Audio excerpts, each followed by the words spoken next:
nous, c'est un homme d'une race vraiment rare. Je peux vous garantir, un homme particulier. Alors, le piège en général aujourd'hui, c'est que l'homme aime tout regarder à l'apparence, mais tout regarde au cœur. Et la première fois où nous l'avons rencontré, il y a quelque chose qui nous a beaucoup marqué. C'est la confiance. Je l'ai connu, j'ai lu son histoire sur le site enseignement.com, j'étais bouleversé. Je l'ai appelé automatiquement, il a raccroché son téléphone, il a décroché son téléphone, on a parlé plutôt. Et vous savez ce qui s'est passé, c'est que quelques mois plus tard d'ailleurs, en cette année 2012, il nous a reçus chez eux. Je suis avec mon épouse, avec mon neveu. Ça nous a beaucoup touché parce qu'en fait, la société aujourd'hui n'a plus trop confiance en fait. Surtout entre griffes quand on revient de l'Afrique. Mais lui n'a pas regardé à la peau. Il a fait confiance. Il a dit, je vous reçois parce que je sais que vous êtes appelés pour la France. Venez. Et aujourd'hui, c'est des caractéristiques qui sont devenues rares. La confiance. Et nous avons scellé une alliance avec cet homme et son épouse. En tant que mentor. Alors, depuis l'année passée, nous cherchons effectivement comment faire pour nous parler de la part de Dieu. Et quand il m'a dit qu'il venait, j'ai dit, Seigneur, tu nous écoutes. Tu exauces les prières. Amen. Amen. Et je me suis dit, mais on commence bien l'année. Je vous dis que pour nous, c'est un privilège et un honneur de recevoir cet homme. Un homme, franchement, dont la particularité est la manifestation de la puissance de Dieu dans sa vie par des signes de guérison et des prodiges. Des témoignages palpables, tangibles et véritables me sont parvenus et moi-même j'ai vu. Donc ce n'est pas ce qu'on m'a dit, mais c'est ce que j'ai vu. Alors s'il vous plaît, aidez-moi s'il vous plaît à acclamer le Seigneur pour les tels hommes de réveil. Parce que il est marié, il a 2 enfants.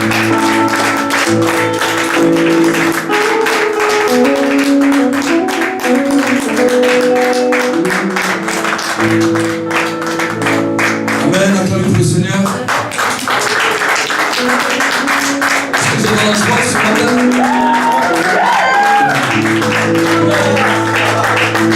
Tu peux faire un luminaire s'il te plaît? On va chanter Fais pleuvoir. Amen. Amen. Fais pleuvoir. Fais pleuvoir. Ouvre les écluses du ciel. Ouvre les écluses du ciel. Fais pleuvoir. Fais pleuvoir. Fais pleuvoir. Ouvre les écluses. Ouvre les écluses du ciel. Fais pleuvoir. Fais pleuvoir. Fais pleuvoir. Ouvre les écluses du ciel. Laisse la pluie de l'Esprit commence à descendre sur Dieu. Que l'atmosphère commence à changer. Écluses du ciel. Fais pleuvoir. Fais pleuvoir. Ouvre les écluses du ciel. Fais pleuvoir. Fais pleuvoir. Fais pleuvoir. Fais pleuvoir. Ouvre les écluses du ciel. Fais pleuvoir. Fais pleuvoir. Fais pleuvoir. Fais pleuvoir. Ouvre les écluses du ciel. Fais pleuvoir. Fais pleuvoir. Ouvre les écluses du ciel. On reste en silence, le temps de la musique continue. Un temps reste en silence. Laisse juste la musique, que la musique puisse continuer. Ferme tes yeux là où tu es. Ferme tes yeux. Ferme tes yeux. Et dis avec moi cette prière ce matin, cher Saint-Esprit. Ce n'est pas pour un homme que je suis venu ici dans ce lieu. Ce n'est pas pour un homme que je suis dans ces lieux. Mais j'ai besoin de ton onction. Mais j'ai besoin de ton onction. J'ai besoin de ta présence. J'ai besoin de ta présence. J'assoupire après toi. Je soupire après toi. Touche-moi. Touche-moi. Touche-moi. Touche-moi. Touche-moi. Touche-moi. Je veux recevoir plus de toi. Je veux recevoir plus de toi. Que l'onction et le feu commencent à descendre. Que l'onction et le feu commencent à descendre. Reste en silence et reçois pour un instant. Je vais commencer à prier. Merci, cher Saint-Esprit. Continue avec mon frère avec la guitare. Merci, cher Saint-Esprit, pour ces temps maintenant. Je scelle maintenant cette assemblée maintenant sur la grâce de Dieu. Je libère maintenant dans ce lieu la présence des anges, des archanges, des séraphins, des chérubins. Et je déclare que maintenant l'onction commence à descendre. Que tout ce qui empêchait ce matin que l'onction descende soit brisé dans le nom de Jésus.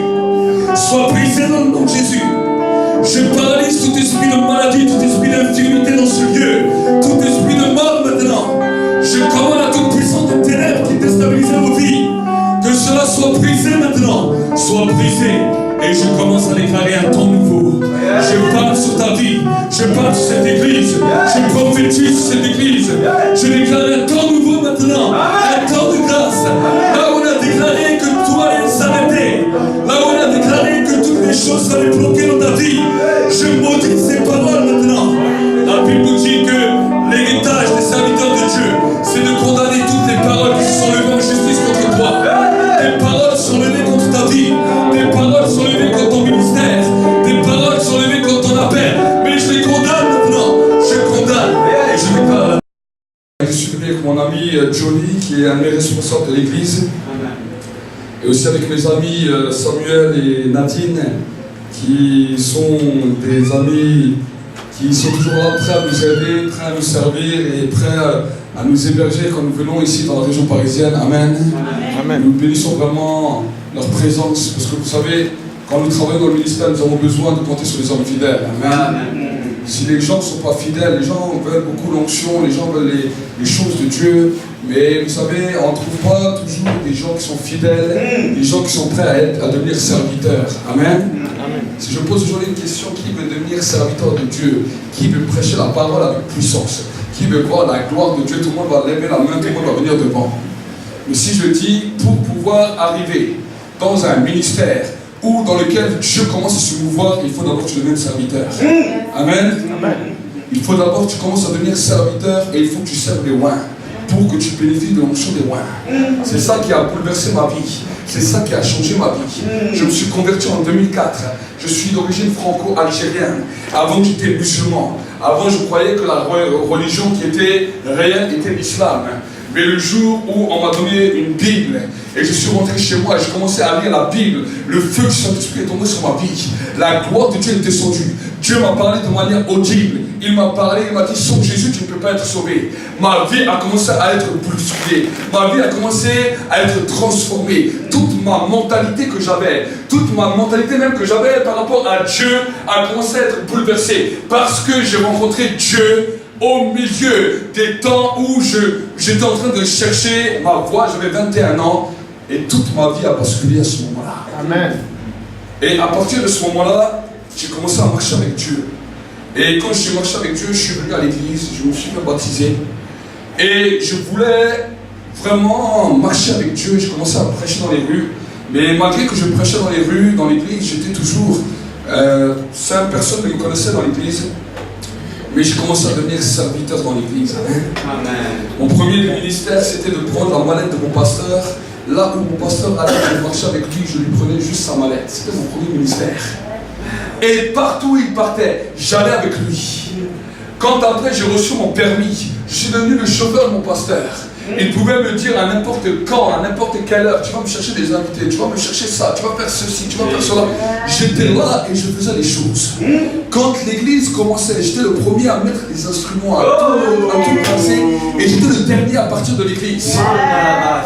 Chaque fois qu'il y avait quelque chose à faire dans l'église, j'étais là. Je n'étais pas encore prédicateur, mais j'étais un simple serviteur. Je servais et je marchais. J'allais toujours avec mon pasteur jusqu'au jour où Dieu a commencé à déverser des dons sur ma vie. Les dons puissants sont venus sur ma vie. Je suis devenu prédicateur du jour au lendemain. Hier, je ne savais pas prêcher. Mais quand j'ai reçu le baptême de feu sur ma vie, de don de prédication, le lendemain, j'étais devenu un prédicateur. Le lendemain, je pouvais prêcher sans même avoir une Bible en main. Pour vous dire que les dons, ce n'est pas simplement parce que tu connais toute la Bible. Il y a des gens, ils étudient toute la Bible, ils étudient tout, mais ils prêchent simplement d'une manière théologique, d'une manière humaine. Mais quand Dieu te donne des dons, il peut donner un don même si tu n'as pas le charisme, même si tu n'as pas la capacité. Je n'avais aucune capacité pour prêcher. J'avais essayé, je me reçu des paroles, je me suis mis devant ma classe, j'ai essayé de prêcher l'évangile. Pour parler aux gens dans la rue, c'est facile. Tu vas, tu leur dis que Jésus t'aime et tu pries pour eux. Tu leur montres c'est quoi la voie du salut. Mais ça, c'est pas de la prédication. Mais quand je reçois des paroles, tu vas devenir prédicateur, tu vas prêcher. Je dis, ah, j'ai un problème. Je dis, chaque fois que je dois prêcher, c'est un problème. J'arrive même pas à bien parler. J'arrive même pas à bien m'expliquer, à bien m'exprimer devant les gens. J'ai même un français qui n'est pas très correct. Je dis, comment moi je peux devenir un prédicateur? C'est une folie. Les hommes de Dieu doivent se tromper. C'est tout ce que j'étais en train de me poser comme question. Parce que je me mettais devant ma classe et je me dis, je vais essayer de voir si je peux prêcher. Ils m'ont dit que je suis prédicateur. Il faut que je regarde. Dès que je commence à prêcher, je ferme la Bible. Je dis, c'est pas pour moi. Je suis incapable de prêcher. Mais le jour où les dons sont tombés, le lendemain je pouvais prêcher. J'étais étonné. J'étais étonné, j'étais choqué. Et en moins de 6 mois, je suis devenu sous-pasteur dans l'église. Je suis devenu un des prédicateurs principaux de l'église. L'église était passée, on était une vingtaine de personnes quand nous avions commencé. En moins de 6 mois, on est passé pratiquement à 100 personnes. Je suis devenu un des prédicateurs principaux de l'église. Et là où j'allais, il y avait des groupes qui s'ouvraient. On commençait à voir la gloire de Dieu, des guérisons, des délivrances, des miracles. Amen. Moins de 6 mois. Et 1 an plus tard, je suis rentré dans le ministère pastoral. Amen. Amen. Mais les gens me demandent souvent, mais comment tu as fait? Comment tu as fait pour arriver de manière si fulgurante à foncer comme ça? Au début, je ne savais pas quoi leur dire. Mais un jour, le Saint-Esprit m'a dit, j'ai regardé comment tu étais fidèle dans les petites choses. J'ai regardé comment tu faisais toutes les choses étaient petites. Il a dit, si tu es fidèle et juste dans les petites choses, moi je t'en donne les plus grandes. Amen. Amen. Amen. Amen. Aujourd'hui, nous regardons tous les grands ministères à travers le monde. Vu que vous êtes majorité africain, je vais peut-être parler des ministères en Afrique, parce que peut-être dans l'autre côté du globe, vous ne connaissez peut-être pas tous les serviteurs de Dieu. Mais on peut parler des ministères tels que TB Joshua, tels que tous ces grands ministères. Aujourd'hui, tout le monde voudrait être à côté d'eux. Aujourd'hui, tout le monde voudrait travailler à leur côté. Tout le monde aimerait être leur responsable. Mais vous n'étiez pas là dans leur début, quand personne ne croyait en eux, quand tout le monde disait on ne croit pas à ces ministères, on ne croit pas à ces gens. Aujourd'hui, ils impactent des milliers de personnes, mais il y a quelques années, c'était pas ça. Beaucoup de gens ne croyaient pas en eux, mais il y avait quelques fidèles qui ont décidé de croire, qui ont décidé de s'attacher à ces ministères. Aujourd'hui, ce sont les grands responsables de ces églises. Amen. Amen. Tu ne sais jamais à qui tu as affaire. La Bible nous dit quelque chose de particulier. Il y a un grand problème dans le corps de Christ parce qu'il y a un des péchés par lesquels le diable détruit vos vies et vous donne une stérilité spirituelle. C'est ce qu'on appelle le mépris. La Bible nous dit que quand David était en train de danser pour le roi, sa femme, la fille de Saül, l'a regardé par la fenêtre et l'a méprisé dans son cœur. À cause de ce mépris, elle est tombée stérile. Chaque fois que tu méprises quelqu'un dans ton cœur, le plus petit, même dans la rue, il y a une stérilité spirituelle qui vient s'accrocher à toi. Terrible. Et des fois, on peut vite mépriser quelqu'un. Des fois, même quand toi, tu es petit, tu méprises les autres. Est-ce que vous essayez? Le mépris vient. Quelqu'un te parle, il me dit la vérité, sinon tu le regardes de bon. Quand j'ai commencé un jour à lire la Bible et que Dieu m'a parlé de ça, j'ai dit à Dieu, Seigneur, je te demande pardon, je ne veux plus mépriser personne. Parce que peut-être la personne que je veux, qui va être à côté de moi, que le diable veut que je méprise, c'est peut-être le futur président, c'est peut-être le futur ministre, c'est peut-être un jour quelqu'un qui va être mon futur patron. Si je le méprise aujourd'hui, demain il me détruira. Amen. Des fois tu te dis, mais pourquoi ma relation avec Dieu a été cassée? Je vais te poser une autre question. Peut-être qui as-tu méprisé? Si tu as méprisé quelqu'un, Dieu dit, parce que tu as méprisé cette personne, je vais honorer cette personne et toi, je vais te faire attendre. Amen. Amen. Et toi tu dis, Dieu m'a abandonné, Dieu m'a laissé. Dieu ne t'a pas laissé, mais tu n'as pas compris les règles spirituelles et tu es devenu dépendant du royaume de Satan à cause de ton ignorance. La Bible nous dit que le peuple de Dieu périt parce qu'il lui manque la connaissance. Nous avons besoin de connaître les règles de Dieu, de connaître ce que Dieu veut dans nos vies pour que nous puissions grandir. Amen. Amen. Amen. Amen. Amen. Combien de fois nous haïssons dans nos cœurs? Combien de fois nous sommes remplis d'arrogance, de haine, de vengeance, parce qu'on a subi des injustices. Vous avez subi des injustices et tout le temps ça vient tourner dans ta tête. Ah mais pourquoi on m'a dit cette parole? Et pourquoi ça? Il est vraiment méchant avec moi. Il ne pense rien de bon sur moi. Mais vu que tu es un bon chrétien, le pasteur t'a dit il faut bénir tes ennemis. Tu dis Seigneur, je bénis mes ennemis. Je bénis mes ennemis. Plus que tu bénis, plus la haine monte en toi. Tu es un menteur, tu es un hypocrite. La Bible nous dit celui qui a de la haine contre son frère est semblable à celui qui est meurtrier. Pourquoi? Parce que Dieu ne te demande pas de dire bêtement je bénis les hommes et les femmes. Dieu te demande d'être frère avec lui. Parce que la Bible nous dit la vérité vous affranchira et la vérité vous rendra réellement libre. Amen. Amen. Qu'est-ce que ça veut dire la vérité? Comment j'ai appris ça? Un jour j'étais en train de travailler dans une usine. Et alors que je travaillais dans l'usine, parce que j'étais ancien musulman et que je travaillais avec majoritairement des musulmans, on était en train de me calomnier, de m'insulter de tout. Et c'était mes responsables hiérarchiques. Et quand ils commençaient à m'insulter comme cela, j'ai fait le bon chrétien parce qu'on m'a enseigné ça. On m'a enseigné qu'il faut bénir nos ennemis et qu'il faut les aimer. Et plus ils commençaient à m'insulter, plus ils commençaient à me parler mal, alors j'ai dit au début avec un grand sourire, je les bénis, je les bénis, je les bénis, mais quand ça prenait du temps, et quand je vois qu'au bout de 30 minutes, 40 minutes, il continue, au bout d'un moment, dans ma tête, mon cerveau s'est retourné. Et j'ai dit à Dieu, écoute, ça j'ai un problème. Toi, tu me dis de bénir mes ennemis, mais moi, la bénédiction que je vais faire, je vais prendre cette planche de bois, je vais leur casser sur la tête, ça va être ça ma bénédiction. J'ai dit, si toi, tu n'interviens pas, c'est de cette manière que je vais les bénir, mes ennemis. Je vais prendre la planche en bois, je leur casse sur la tête. Et j'ai continué à travailler. Et 10 minutes après que j'ai fait cette prière, tant que je n'ai pas fait cette prière, tant que je disais Seigneur, je l'ai béni, la colère continue à monter en moi. La méchanceté continue à monter en moi. Et je combattais contre la méchanceté à l'intérieur de moi. Mais quand j'ai dit cette prière à Dieu, 10 minutes après, la puissance du Saint-Esprit est intervenue dans ma vie. Et eux, ils m'insultent, je les regarde, je les aime vraiment. J'ai dit à Dieu, je dis, est-ce que je suis fou? Je dis, il y a des gens qui sont en train de m'insulter. Il y a des gens qui sont en train de se moquer de moi. Et plus qu'ils m'insultent, plus que je les aime. Plus que je les regarde, plus je les aime. Est-ce que je suis fou? Dieu m'a dit, tu m'as demandé d'agir. Et maintenant que j'agis, tu me comprends même pas. Tu me dis pourquoi tu agis comme ça. Et quand j'ai fini cela, je suis allé devant Dieu. Dieu m'a dit, est-ce que tu sais pourquoi j'ai agi? Je fais non. Il m'a dit, parce que tu as été prêt avec moi. Il a dit, je ne te demande pas de dire bêtement ce que la Bible dit. Je te demande d'être prêt avec moi et de demander ton aide. Amen. Alors j'ai commencé à comprendre tous les gens que j'en voulais. Tous les gens qui m'avaient fait souffrir.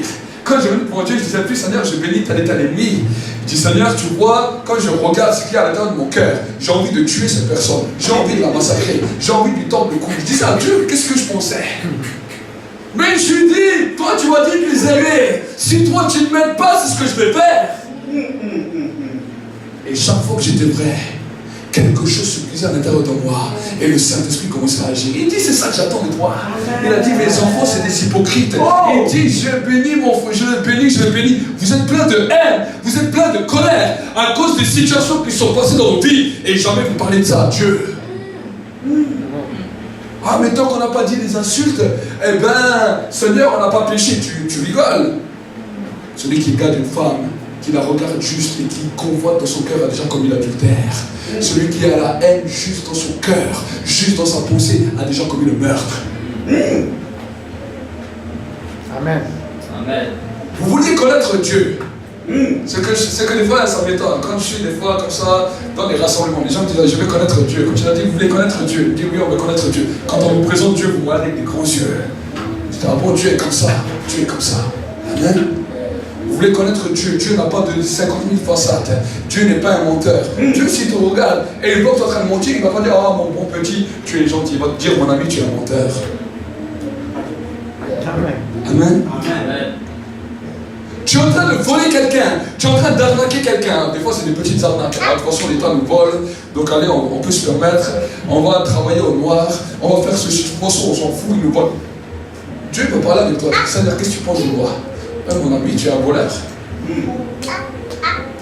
Comment tu m'appelles comme ça? Comment Dieu m'appelle voleur? Ça, c'est pas Dieu, c'est Satan. Est-ce que vous comprenez? La Bible nous dit que Dieu n'a peur de personne. Dieu ne regarde pas sur l'apparence. Mais Dieu, quand il parle clairement. Quand il a parlé à Moïse, au sujet du peuple, il a dit c'est un peuple à la crête. Il a dit c'est un peuple à la crête, laisse-moi les tuer. Vous imaginez Dieu qui dit ça? Mais on a oublié ce Dieu. On dit, ah mais pasteur, vous exagérez, on est sur la grâce, on n'est pas sur la loi. Je vais vous dire, avec vous, dans l'église primitive, des hommes et des femmes qui ont commencé à connaître Dieu tel qu'il est, des hommes et des femmes qui ont marché sur la puissance de l'esprit. Deux menteurs viennent dans l'église, deux menteurs, Ananias et Saphira. Ils racontent des bêtises, ils arnaquent tout le monde avec leur bobard, ils viennent devant l'homme de Dieu. L'homme de Dieu dit, tu n'as pas menti à moi, tu as menti au Saint-Esprit, maintenant tu meurs. Wow. La Bible nous dit à partir de ce moment-là, la crainte de Dieu est tombée dans toute l'église. Amen. Amen. Amen. On ne joue pas avec Dieu. On ne joue pas avec Dieu. Dieu est réel. Un jour, alors que j'étais à l'église, on vient m'appeler, on me dit, pasteur, il y a une personne qui va mourir aujourd'hui parce qu'il est atteint du cancer au stade final. Les docteurs ont dit qu'il lui reste quelques heures à vivre. Est-ce que vous pouvez venir pour prier pour lui? Il n'était pas chrétien, sa femme était chrétienne, mais lui, il n'était pas chrétien. J'ai dit, il n'y a pas de problème, je viens. Je suis arrivé devant cet homme était tout blanc, il avait presque plus de force, ça faisait des jours qu'il n'avait plus mangé, des mois qu'il combattait contre la maladie, on voyait la mort sur son visage. Il me parlait à peine, je lui ai dit, écoute mon ami, est-ce que tu crois en Dieu? Il m'a dit, je ne sais pas. Il parlait tout doucement. Je lui ai dit, écoute, aujourd'hui je ne vais pas te demander si tu veux faire une alliance avec Dieu ou pas. J'ai dit, aujourd'hui je vais prier pour toi. Dieu va faire le miracle, mais après ce sera à toi de marcher avec lui. Est-ce que tu acceptes de prier pour toi? Il dit oui. Je lui ai posé les mains, j'ai prié pour lui, j'ai maudit ce concert. Après la prière, il est venu manger avec nous. Il a commencé à être restauré, les docteurs n'ont plus rien compris. Il a roulé dans le vent en voiture, il a remangé, il a repris des forces. Pendant tout un temps, il allait très bien, pendant plus de 6 mois. Mais il ne venait jamais à l'église, il venait juste quand on faisait des agapes ou chercher sa femme. Et j'ai vu que le temps passait, 6 mois. Je demande à son épouse, comment va votre mari? Ah, il va très bien, il a repris de la forme. Les docteurs sont tous choqués, sont tous étonnés. Et quand le temps de 6 mois est arrivé, je suis allé le voir. Je lui ai dit, mon ami, comment ça va? Ah, c'est super, c'est bien, je vais très bien, je suis en pleine forme, les docteurs ne comprennent plus rien. J'ai dit, ok, c'est bien ce que tu es en train de me dire. Je dis, mais maintenant ton engagement avec Dieu. Oh, Dieu a agi, c'est bien. Et maintenant, il me dit, ah, je ne sais pas si c'est Dieu, je sais que tu as un don. Il me dit, je sais que tu as un don. Mais je ne sais pas si c'est Dieu. Je reconnais que tu as quelque chose, mais je ne vais pas dire que c'est Dieu. Je lui dis, écoute mon ami, j'ai dit, je ne manque pas de Dieu. J'ai dit, premièrement, je n'ai aucun don. Si j'ai prié pour toi, c'est Dieu qui est intervenu. Si toi maintenant tu refuses de croire en Dieu, moi je ne peux plus rien pour toi sans toi et Dieu. Je suis parti de sa maison. Même pas 2 semaines après, il est tombé malade. Pire. Pire. La maladie a repris pire. Et Dieu ne l'a plus guéri, mais il a donné juste sa vie avant de mourir. Il est mort, c'est moi qui ai fait son enterrement. Il a donné sa vie juste avant de mourir. Et Dieu m'a dit que c'était seulement de cette manière qu'il pouvait être sauvé. Il aurait pu être guéri, mais parce qu'il ne m'a pas reconnu, je l'ai repris et il a été sauvé. Amen. Combien de fois d'entre nous, nous avons été guéris, nous avons reçu des choses de Dieu, tu as demandé des bénédictions à Dieu, tu avais attendu des choses de Dieu. Tout le temps que tes bénédictions, tu es venu à l'église. Tout le temps que tu avais besoin de travail. Quand tu n'avais pas besoin de quand tu n'avais pas de travail, quand tu n'avais pas de papier, quand tu n'avais rien, tu venais à l'église, tu priais Dieu. Dès que Dieu te donne quelque chose, tu pars. Dieu va tout reprendre. Oh! J'étais étonné, souvent dans l'église j'ai vu ça. Les gens sont les plus motivés quand ils n'ont rien. dès que Dieu commence à les bénir, c'est devient les moins motivés. Amen. Amen. C'est la vérité. Amen. Pourquoi je vous parle de ça? Aujourd'hui, vous êtes encore petits. Peut-être après cette réunion, Dieu va vous bénir d'une manière extraordinaire dans les finances, dans tout. Il y a peut-être des gens qui vont devenir des directeurs d'entreprise, des directeurs de banque. Mais si tu deviens demain directeur de banque, mais que tu perds ta foi, tu peux aller en enfer avec tes millions. Amen. Amen. Amen. Quand tu étais pauvre, tu n'aurais pu aller au ciel, mais avec tes millions, tu vas en enfer. Ça t'aura servi à quoi la bénédiction? Je ne veux pas vous décourager sur la bénédiction. Mais la bénédiction, il faut savoir la gérer. Amen. Amen. Amen. Amen. Oh, si moi j'aurais de l'argent, j'aimerais tous les pauvres. Dès que Dieu te donne 1000 €, tu plantes cet argent dans la banque, tu dis, ah, c'est comme pour moi. Ne fais pas des paroles comme ça, à droite, à gauche, que tu ne vas jamais tenir. Dis, Seigneur, je veux apprendre à devenir gérant. Amen. Amen. Amen. Amen. Amen. J'ai appris une chose dans le ministère, que le ministère va bien ou que le ministère va mal, je dois être constant avec Dieu. Au début, dans ma vie personnelle, était inconstante avec Dieu en fonction du ministère. Quand je venais, je voyais tout le monde qui était là. Quand je voyais la puissance fonction qui descendait, là, alors j'étais fort avec Dieu. Quand je voyais que tout le monde me lâchait, que tout le monde me critiquait, que tout le monde me montrait du doigt, alors là, j'étais plus bas avec Dieu. Dieu un jour m'a dit, ma relation avec toi, qu'est-ce que ça va avec le ministère? Le ministère est seulement là pour éprouver ce qu'il y a dans ton cœur. Je voulais seulement voir comment tu agis avec moi en fonction du ministère. Je dis, ok Seigneur, il y a une personne, il y a 10 000 personnes, je dis, je vais être le même avec toi. Amen. Parce que ma relation avec toi ne dépend pas du ministère. Amen. Amen. Amen. Amen. C'est ça que vous devez comprendre. Ça c'est pour les hommes de Dieu, mais vous c'est dans votre vie personnelle. Ah pasteur, tu sais, c'est tellement difficile que le jour où je serai marié, je te le garantis, je prierai toujours. Le jour où tu es marié, tu vas penser tellement à offrir des bijoux à ta femme que tu ne prieras même plus. Amen. Quand tu es marié, tu vas avoir moins de temps. Ah, quand j'étais célibataire, j'avais beaucoup plus de temps. Quand tu es marié, tu as des enfants, tu as moins de temps. Amen. Amen. Alors, ne parle pas de manière insensée. Dis, Seigneur, aujourd'hui, peut-être que je suis célibataire. Demain, je serai peut-être marié. Mais que je suis marié ou que je suis célibataire, je ne peux pas changer avec toi. Amen. Que je suis pauvre aujourd'hui ou que je suis riche, je ne peux pas changer avec toi. Amen. Je veux te connaître tel que tu es et je veux m'accrocher, persévérer avec toi. Amen.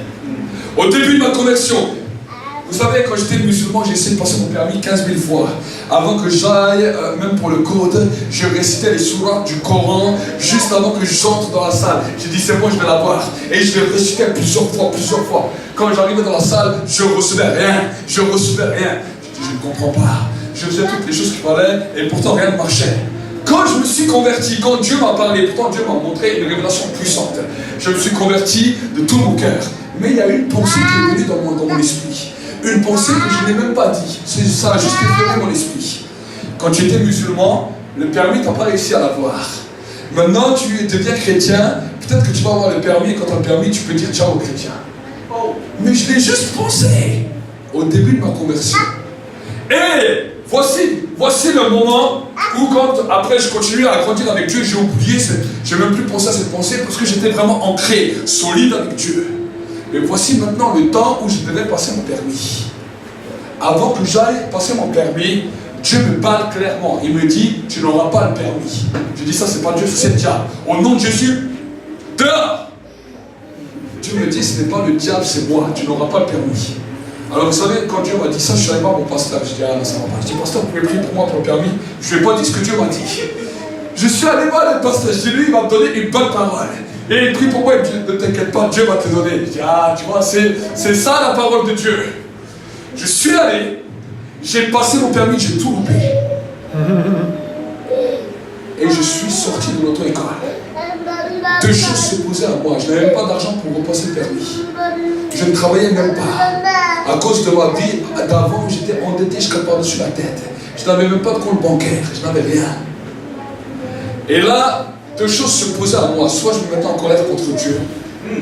Des pensées disaient, ah mais tu peux refumer, ah tu peux refaire ça, ah tu peux refaire ça, Dieu de toute façon il t'a oublié. Ou il fallait que j'accepte. Et quand je me suis mis devant Dieu, Dieu me dit, je t'ai dit que tu ne l'aurais pas, tu ne l'as pas eu. Alors j'ai dit à Dieu, je dis, écoute Seigneur, ok, je ne l'ai pas eu, il n'y a pas de problème. J'ai dit que j'ai le permis ou que je ne l'ai pas, cela ne doit pas changer entre ma relation et toi. Ça m'a fait mal de dire ça. Parce que je voulais dire à Dieu, ah, pourquoi tu ne me donnes pas ça? Et pourquoi ça? Et pourquoi? J'ai appris à fermer ma bouche ce jour-là. Parce que j'ai appris que Dieu n'est pas un homme avec qui on peut jouer ou rigoler. On doit avoir du respect pour lui. Et Dieu me pose la question. Il me dit, je vais te poser une question. Je dis quoi? Il me dit, est-ce que tu veux savoir pourquoi tu n'as pas eu ton permis? Je dis, ah oui, ça je veux bien savoir. Il me dit, est-ce que tu te rappelles la pensée que tu as eue quand tu venais de te convertir? J'ai dit à Dieu, mais je ne l'ai même pas dit. Je dis, c'était une pensée. Je dis, maintenant, je n'y pense plus. Il me dit, oui, mais moi, je vois tout. Toutes les pensées les plus secrètes qui sont dans l'âme, je les vois. Et à cause de ça, j'arrête de voir les bénédictions sur la vie des gens parce que j'ai vu leur pensée. Alors, je dis à Dieu, je dis, écoute, Seigneur, pour te prouver ma loyauté, si tu ne peux pas, j'ai le permis, il n'y a pas de problème, je renonce au permis. Parce que pour moi, la voiture, c'était toujours dans ma tête. Je roulais déjà en voiture sans permis. Je faisais des choses sans permis. Je roulais toujours en voiture. Depuis petit, les voitures, c'était toujours pour moi. Et je dis à Dieu, si je dois renoncer à la voiture, je dis, j'accepte de renoncer à la voiture. Je vais rentrer dans un nouveau ministère, le ministère de l'autostoppeur. Chaque voiture que je vais rentrer dedans, je vais leur prêcher l'évangile. Je vais prier pour eux. Et ça va être mon ministère. Mon ministère va être le ministère de l'autostoppeur. Je ne suis plus allé à l'auto-école pendant pratiquement 4 mois. Je ne suis même plus allé, je n'ai même plus donné de signe de vie, rien. Je faisais que de l'autostop. Dès que je rentrais dans une voiture, je prêchais l'évangile et je sortais tout heureux. J'ai dit, je suis dans mon ministère. Je suis dans le ministère de l'autostoppeur. Mais quand un jour, je suis sorti d'une convention, alors je n'avais même pas prié pour le permis, rien. Dieu me parle, il me dit, maintenant tu es prêt. Maintenant tu peux passer ton permis. Je dis, mais Seigneur, je n'ai pas d'argent. Il faut 400 €. Sortir directement 400 € pour payer. Il me dit, t'inquiète, c'est le moment, c'est le temps. Je suis allé, Dieu a permis que quelqu'un me donne 400 €. J'ai reçu un don de 400 €. Et quand je suis allé le lendemain à l'auto-école, alors que ça faisait 4 mois que j'y étais pas, j'ai dit, bonjour, je viens pour passer le permis. Alors la personne me dit, ah, ça fait longtemps qu'on ne vous a pas vu. Elle dit, mais ça tombe bien. Il y a une place qui vient de se libérer. Si vous voulez, vous pouvez passer demain. Wow. Et le lendemain, j'ai eu mon permis. Amen.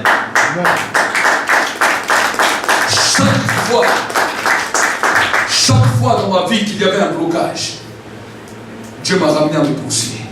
Dieu m'a ramené à la source. Garde tes pensées. Garde ton cœur, la Bible dit, plus que toute autre chose, car de lui viennent les sources de la vie. Tu peux être pasteur, tu peux être homme de Dieu, tu peux être fidèle. La Bible dit, le cœur de l'homme est tortueux et pécheur par-dessus tout. Vos pensées ne sont pas mes pensées et vos voix ne sont pas mes voix. Tu as des fois des pensées, des raisonnements. Des fois, nous-mêmes, on pense à toute notre vie et c'est nous-mêmes qu'on se fait des plans et des projets dans nos pensées. Quel est l'homme, quelle est la femme qui ne rêve pas de son futur? Quand tu n'es pas marié, tu dis, ah, ma femme, elle sera peut-être comme ça, elle aura les cheveux longs comme ça, elle aura...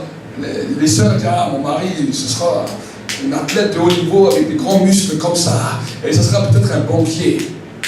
Ça, c'est certain. Mais une fois que vous êtes marié, ah, peut-être mes enfants, ils seront comme ça, mon enfant, il sera obéissant, mon enfant sera sage, mon enfant sera bien élevé, ça sera le meilleur de sa classe. S'il commence à grandir et qu'il fait toutes les misères, mais qu'est-ce que j'ai fait au bon Dieu pour avoir un enfant comme ça? C'est vrai ou c'est pas vrai? Vous me regardez tous avec des grands yeux, on dirait que je suis le seul extraterrestre. C'est vrai ou c'est pas vrai? L'homme est insatisfait. Même les choses que tu voulais, même les choses que tu voulais depuis toujours, le jour où tu les as, tu es comme un enfant qui voulait un jouet, le jour où il l'a, il le laisse par terre. Tu ne sais pas ce que tu aimes. Par contre, Dieu sait ce que tu aimes. Et des fois, Dieu va te donner des choses que tu n'aimes pas au début, mais qu'avec le temps, tu vas commencer à dire, ah, mais c'est super ce que Dieu m'a donné. Amen. Amen. Toutes les choses que Dieu m'a données, que c'est pas moi qui lui ai fait, je veux ça et ça. Dès que je disais à Dieu, je veux ça et ça, des fois il me le donnait, mais après je dis, ah, mais en fait ça ne m'intéresse pas, je ne sais pas pourquoi je te demandais ça. Mais des fois où Dieu lui-même me donnait des choses, je dis, Seigneur, pourquoi tu me donnes ça? Ça me sert à quoi? Mais après, avec le temps, je dis, Seigneur, c'est ça que je préfère le plus. Il me dit, mais je te connais mieux que moi, mieux que toi-même. Je te connais mieux que toi-même, mais je sais très bien ce qui est bon pour toi. Amen. Amen. Les enfants n'aiment pas les légumes quand ils sont petits. Ils disent, ah, c'est pas bon, c'est dégueulasse. Moi, je peux quand même manger des frites, quand même manger des steaks, quand même manger des hamburgers. Mais quand il grandit, et un jour, il va voir sa maman, il va dire, maman, c'est quand même bon les légumes, parce que ça m'a aidé à bien grandir. Si tu m'aurais donné ce que j'aurais voulu, je serais mort. C'est vrai, c'est pas vrai. La Bible nous dit que Dieu est un Père. Dieu est un Père. Donc s'il est un Père, il sait très bien ce qui est bon pour toi. Mais des fois, nous sommes ingrats. Et nous allons continuer. Et je suis dans une phase, vous savez, il y a des temps et des saisons avec Dieu. Vous savez, le pasteur Alphonse, ça fait longtemps qu'il me dit de venir. Ça fait longtemps qu'il me dit de venir. J'étais déjà venu sur Paris, mais des fois, quand je suis sur Paris, j'ai des fois tellement de programmes que je ne peux pas me départager. Pour ça, je dis, ah, tu viens. Et finalement, je suis obligé de limiter. Parce que des fois, je viens que pour un week-end, et on est quand même à 500 km. Et je suis limité dans le temps. Et souvent, le pasteur Alphonse m'a dit, il faut que tu viennes. Et après, il m'a dit, il faut que tu viennes, même peut-être faire des vidéos ensemble par Facebook pendant le temps de culte. Je lui ai dit, mais écoute, pasteur, je prêche déjà le matin. Je dis, des fois, l'après-midi, je n'ai pas toujours le temps. Je lui ai dit, mais on verra comment Dieu fait les choses. Amen. Amen. Et il s'est avéré que je devais venir sur Paris parce qu'on m'avait invité sur un plateau de télévision pour prêcher. Et malheureusement, on a eu quelques soucis techniques avec le plateau de télévision, mais ça va être partie remise. Et tout de suite, quand il y a un pasteur, le pasteur Semayas, pour ceux qui le connaissent, quand il savait que je venais sur Paris, il m'a dit, bah alors demain soir tu viens prêcher chez nous au rassemblement de jeunes. Donc hier soir j'étais au rassemblement de jeunes. Et j'ai dit non, le dimanche, il y avait déjà un autre pasteur qui venait de programmer. J'ai dit non, le dimanche, je vais venir ici. Amen. Je vais venir ici. Parce que j'avais dit au pasteur Alphonse, je dis un jour je viens. Je dis je ne sais pas quand, mais je viens. Et je dis non, c'est un temps maintenant où je dois venir ici. Et vous savez, avec Dieu, il y a des temps, il y a des saisons. Amen. Dis à ton frère, dis à ta soeur, il y a des temps, il y a des saisons. Amen. Et chaque année a un nouveau temps. Chaque année a une nouvelle saison. Et avant que je vienne sur Paris, alors que j'étais en prière avec Dieu, je dis à Dieu, Seigneur, voilà, je dois intervenir dans différents endroits. J'ai dit, mais quelle est la pensée? Qu'est-ce que tu attends pour que ce peuple puisse entendre au niveau de son temps et de sa saison? Et le Seigneur m'a amené dans le livre de Luc, chapitre 17, verset 11. J'en ai aussi parlé hier soir. Si vous pouvez ouvrir votre Bible, au Luc chapitre 17, verset 11, vous savez, quand Dieu m'a parlé de ça, j'ai carrément pleuré. J'ai carrément pleuré quand j'ai reçu ce verset. Ce verset m'a foudroyé en plein fouet, juste avant que je vienne. Ce n'est pas toutes les révélations qui me font pleurer. D'autres révélations me donnent des fois la joie. D'autres révélations me disent, ah, ça va être super. Mais cette révélation était tellement puissante qu'elle m'a fait pleurer. J'étais dans mon salon, je ne tenais même plus debout. J'étais en train de pleurer à cause de cette révélation. Regardez ce que la Bible nous dit. Pourtant, c'est un verset que tout le monde connaît. C'est un verset que vous avez peut-être entendu des dizaines et des milliers de fois. Mais j'ai quand même réalisé que ce verset est très peu prêché. Regardez ce que la Bible nous dit. Ou alors s'il est prêché, il est que prêché d'un certain aspect. La Bible nous dit, Jésus se rendant à Jérusalem, passait entre la Galilée, entre la Samarie et la Galilée.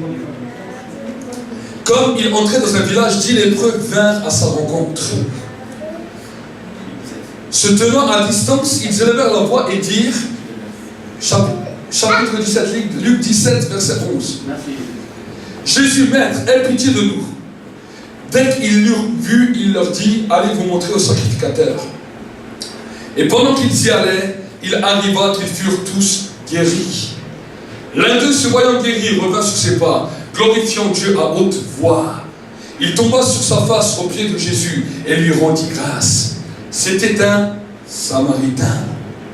Jésus, prenant la parole, dit, les 10 n'ont-ils pas été guéris? Et les 9 autres, où sont-ils? Ne sait-il que donner cet étranger pour revenir et donner gloire à Dieu? Puis il lui dit, lève-toi, ta foi t'a sauvé. Amen. Amen. J'étais en train de prier. Et alors que j'étais en train de prier, le Seigneur m'a dit, ce que j'attends de mon peuple, dans 7 ans, dans cette saison, c'est la reconnaissance. Oh, Amen. Amen. Et j'étais là, quand d'abord il m'a dit ça, j'ai dit, mais qu'est-ce que cela veut dire, reconnaissance? Et alors que j'étais en train de parler avec lui, il m'a montré cette image de ces 10 lépreux. Vous savez, chaque fois que le chiffre 10 intervient dans la Bible, on nous parle de tout. Le chiffre 10 est le symbole de tout. On nous parle de 10 vierges, on nous parle de 10 lépreux. Chaque fois que Jésus nous parle de 10, on nous parle de 10%. Pourquoi on nous dit toujours, ah, pourquoi Dieu il a décidé 10%? Il aurait peut-être pu dire 20%, 30% même pour la dîme. Dieu, quand il parle du chiffre 10, le chiffre 10 englobe tout. Il faut savoir que dès que tu donnes tes 10% à Dieu, même si tu as encore les 90% devant Dieu, tu as tout donné. Amen. Et à ce moment-là, Jésus parle de 10 lépreux. Ça veut dire qu'il nous parle de toute la génération, même des enfants de Dieu. Les 10 lépreux peuvent être comme toi et moi, des hommes et des femmes qui vivions dans le péché, des hommes et des femmes qui vivions loin de lui. Et pourtant, quand Jésus relate son message, il nous dit que sur 10, il y en a qu'un qui revient. Ça veut dire 90% du peuple de Dieu n'a aucune reconnaissance devant Dieu. Et la Bible nous dit qu'un est venu et il lui a donné la reconnaissance. Alors j'ai dit à Dieu, mais pourquoi tu me dis ça?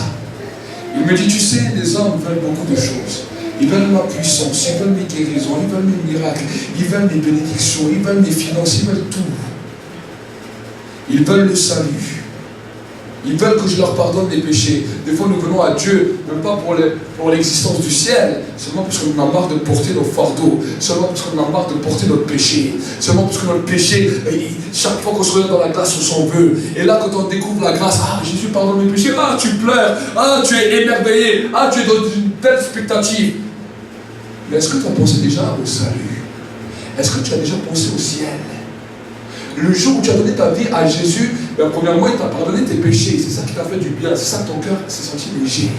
Et après, tu as découvert que, tiens, ben, c'est quand même pas si mal de marcher avec Jésus, parce qu'on reçoit des bénédictions, on reçoit un ministère, on reçoit la puissance, on reçoit l'autorité, on peut chasser des démons, on peut guérir des malades, et on commence à monter nos projets. Nos prières sont dirigées. On dit, Seigneur, sauve ma famille, hein, tu vois, ils sont des pécheurs, il faut qu'ils soient sauvés. Est-ce que c'est des prières de reconnaissance, ça? Ça, c'est de la demande. La Bible nous dit, un jour, il y aura des gens qui viendront devant moi, qui diront, Seigneur, on a chassé des démons, Seigneur, on a prophétisé, Seigneur, on a guéri des malades, Seigneur, on a prêché. La Bible nous dit, le Père leur dira ce jour-là, je ne vous connais pas, retirez-vous de moi, hommes qui commettent l'iniquité. Amen. Alors j'ai dit à Dieu, mais c'est quoi la reconnaissance? Il m'a dit, même toi, il m'a parlé à moi. Il m'a dit, même toi, tu ne sais pas ce que c'est la reconnaissance. Parce que chaque fois que tu pries, tu te vois seulement en train de faire mon œuvre. J'ai dit, comment ça? C'est vrai que chaque fois que je priais, je me vois en train de prêcher. En train de prier, je suis en train d'adorer Dieu, je suis en train de louer Dieu, je suis en train de me voir prêcher, je suis en train de me voir chasser des démons, je suis en train de me voir prier pour les malades et faire ceci. En même temps que je prie. Et là, Dieu me donne un autre verset dans le livre d'Exode. Tu n'auras pas d'autre Dieu devant ma face. Chaque fois que tu viens devant moi, je m'en fous de ton ministère. Je m'en fous de tous tes projets. Je veux que tu viennes pour moi. Amen. Je me suis humilié devant Dieu. J'ai demandé pardon à Dieu. Je dis, Seigneur, c'est vrai, je n'avais pas de reconnaissance. Mais maintenant, je veux oublier mon ministère que je suis devant toi. Et je vais te donner seulement la reconnaissance comme ce Samaritain.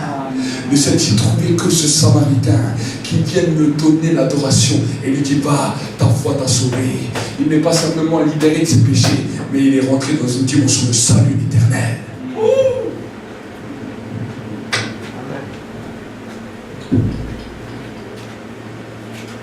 Vous voulez entendre la parole de Dieu, ça va peut-être vous choquer, ça va vous traumatiser, ça va vous retourner tous les sens. La Bible nous dit, la vérité vous affranchira et la vérité vous rendra réellement libre. Amen. Amen. Amen. Moi j'avais peut-être cette vision, mais chaque fois que tu pries, il y a des choses qui te saisissent. Des fois tu dis, ah, il y a certains frères qui me disent, ah, mais quand je pense aux païens, oh, je pleure. Chaque fois que je suis devant Dieu, je pense aux païens, je pleure. Les païens ne sont pas Dieu.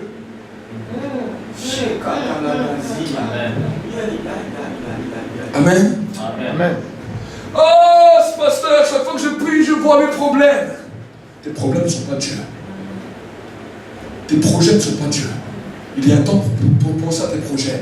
Mais quand tu pries, si tu commences à penser à droite, à gauche, dis Seigneur, je te demande pardon parce que mes pensées vont à droite, à gauche. J'arrête maintenant mes pensées et je veux que me regarder sur toi. Tu n'auras pas d'autre Dieu devant ta face. Amen. Amen. Quand tu dis tu n'auras pas d'autre Dieu devant ma face, c'est quand tu viens dans sa présence. Amen. Amen. C'est pour cela que des fois tu n'arrives plus à prier parce que Dieu te bloque, il m'énerve. Il vient dans ma présence. Il vient dans ma présence. Il vient dans ma présence en train d'adorer un autre Dieu. Arrête. Ferme ta bouche. Il dit alors, mets-lui un sparadrap sur la bouche. Dès qu'il voudra prier, tu fais qu'il y a quelqu'un qui l'appelle. Dès qu'il voudra prier, tu fais qu'il y a tout le monde qui se dépêche pour qu'il n'arrive pas. Il doit comprendre. Amen. Amen. Mais si tu viens que pour l'adorer, il va dire à tout le monde, il va dire, c'est un moment privilégié. Dès qu'il vient dans ma présence, il ne pense qu'à moi, arrête toutes les autres personnes qui veulent l'empêcher. Hey! Même Satan ne pourra pas t'embêter. Oh pasteur, quand je prie, je suis attaqué par les démons. C'est l'homme de Dieu, Reinhard Bonnke, qui dira la chose suivante. Je n'ai jamais vu des mouches qui viennent se poser sur un poêle qui est bouillant. Ils viennent que sur des poêles froids.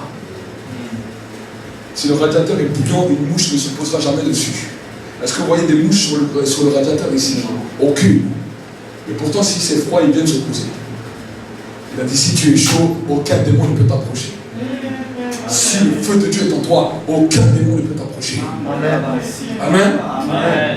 Amen. Amen. C'est pour cela que tu as besoin du feu. Qu'est-ce que c'est le feu? Alors le feu, c'est vrai, c'est bien. On est des fois dans les réunions, on est touché par le feu. On sent le feu, et on parle en langue, et on prie, et on prophétise, et on fait toutes sortes de choses, et on tremble. D'autres tombent dans l'esprit, d'autres sont sous la puissance de Dieu. C'est merveilleux. Mais est-ce que tu sais à quoi sert le feu? Vous savez, dans le monde spirituel, et on a toujours besoin d'un traducteur. Parce qu'il y a des choses qui se passent, si on ne comprend pas ce qui se passe, on peut passer à côté de ce que Dieu veut. Toutes les choses, même les manifestations spirituelles. Vous me parlez des fois de manifestations spirituelles. Moi, j'aime entendre quand les gens me disent, ah, j'ai expérimenté ça avec une belle manifestation. Alors je pose la question, je dis, mais tu sais ce que ça veut dire? Ah, mais non, mais c'était merveilleux.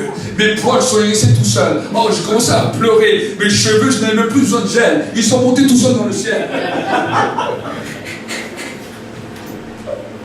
Je dis, mais est-ce que tu as compris? Qu'est-ce que ça voulait dire? Ah non, mais c'était bon, mais ils ne cherchent pas à comprendre. Alors j'aimerais vous le dire, quand j'ai commencé à grandir avec Dieu, Dieu a commencé à m'expliquer beaucoup de choses. Il a commencé à me parler du feu, puisque le feu, j'étais un homme qui aimait le feu. J'étais un homme qui réclamait le feu. Au début de ma conversion, j'ai dit à Dieu, si tu ne me donnes pas le feu, tue-moi. C'est comme ça que je priais. Et le jour où le feu est tombé sur ma vie, je trouvais ça extraordinaire. J'arrivais dans des endroits, par le feu! Le feu comme ça descend, le feu comme ça a bousculé ma vie, le feu me secouait. Je dis, waouh, c'est merveilleux, je veux plus de feu. Et un jour, Seigneur me dit, c'est bien de vouloir plus. Mais est-ce que tu sais ce que ça veut dire, plus de feu? Oui. Il me dit, est-ce que tu sais ce que ça veut dire le feu? C'est le feu. Là, il me dit, viens avec moi dans la Bible. Il me dit, viens avec moi dans la Bible. Tu sais, des fois, Dieu me prend l'oreille comme ça. Il me dit, viens avec moi, mon petit, je vais te montrer les choses. Il m'a ouvert la Bible. Et il m'a dit, regarde ce verset. Et quand j'ai commencé à lire, il m'a dit, je suis venu sur la terre pour jeter un feu. Mais qu'ai-je à désirer si un autre feu est déjà allumé? J'ai dit à Dieu, qu'est-ce que ça veut dire ça? Il m'a dit, mais voilà. Il m'a dit, c'est ça le problème des enfants. Ils ne comprennent rien. Ils expérimentent le feu. Le feu il est descendu le jour de la Pentecôte.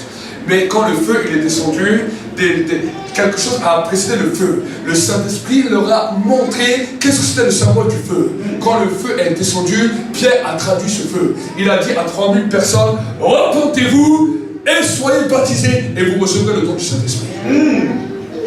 La Bible nous dit, dans le livre de Jérémie, que la parole de Dieu est un feu dévorant.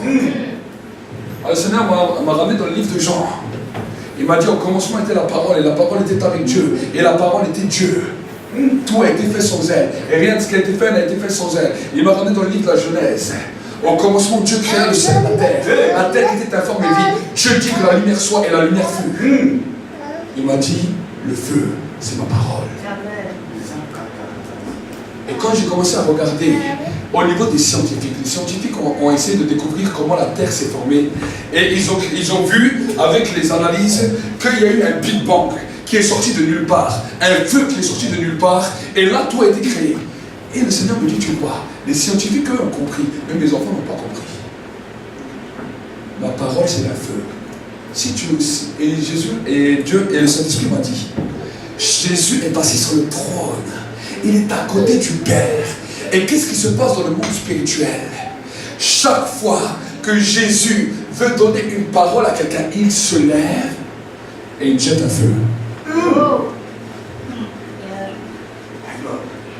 Toi tu es là, tu dis, Seigneur, je veux le feu. Jésus se lève, il jette le feu. C'est ce que tu as ressenti. Le feu, ah! Mais parce que tu n'as pas de communion avec le Saint-Esprit, tu ne sais pas ce que ça veut dire. Quand le Saint-Esprit a commencé à me révéler ça, chaque fois que le feu descendait sur moi, je me mettais après dans la communion avec le Saint-Esprit. Je dis, ok Seigneur, merci pour le feu extraordinaire. Il y a des fois des feux plus puissants que d'autres qui sont tombés sur ma vie. Mais chaque fois que le feu vient, même des fois quand il vient petit à petit, s'il est petit, je sais que Dieu a une petite parole. S'il est grand, je dis, quelle bêtise j'ai fait. La Bible dit, le feu nous purifie. C'est ce que la Bible me dit. Vous avez la même Bible que moi ou quoi? Ou je suis le seul à avoir ce genre de Bible? Le feu nous purifie. Le feu nous transforme. Et peut-être que c'est une parole pour me reprendre ou une parole pour m'amener plus loin. Alors je dis au Saint-Esprit, je sais que Jésus s'est levé de son trône. Parce que je l'ai vu. Comment je peux dire que je l'ai vu? Parce que le feu est descendu sur ma vie. Élie a dit, le Dieu qui répond par le feu, c'est celui-là le vrai Dieu. Je lui dis, il a lancé une parole sur moi. Maintenant, j'ai besoin de toi, parce que tu es mon ami. Et c'est toi qui vas me traduire ce qu'il a voulu dire. Chaque fois, le Saint-Esprit commence à m'expliquer. Il me dit, voilà ce qu'il est en train de dire. Voilà ce qu'au ciel on a déclaré sur toi. Voilà ce qu'au ciel il s'est dit sur toi. Combien de personnes ont reçu le feu? Ah, je sens, Dieu va faire quelque chose. Ah, je sens, ah. Tu sens beaucoup. Mais dans 10 ans, tu sens encore et il n'y a toujours rien. Amen. Amen. C'est ça la connaissance de Dieu. Amen.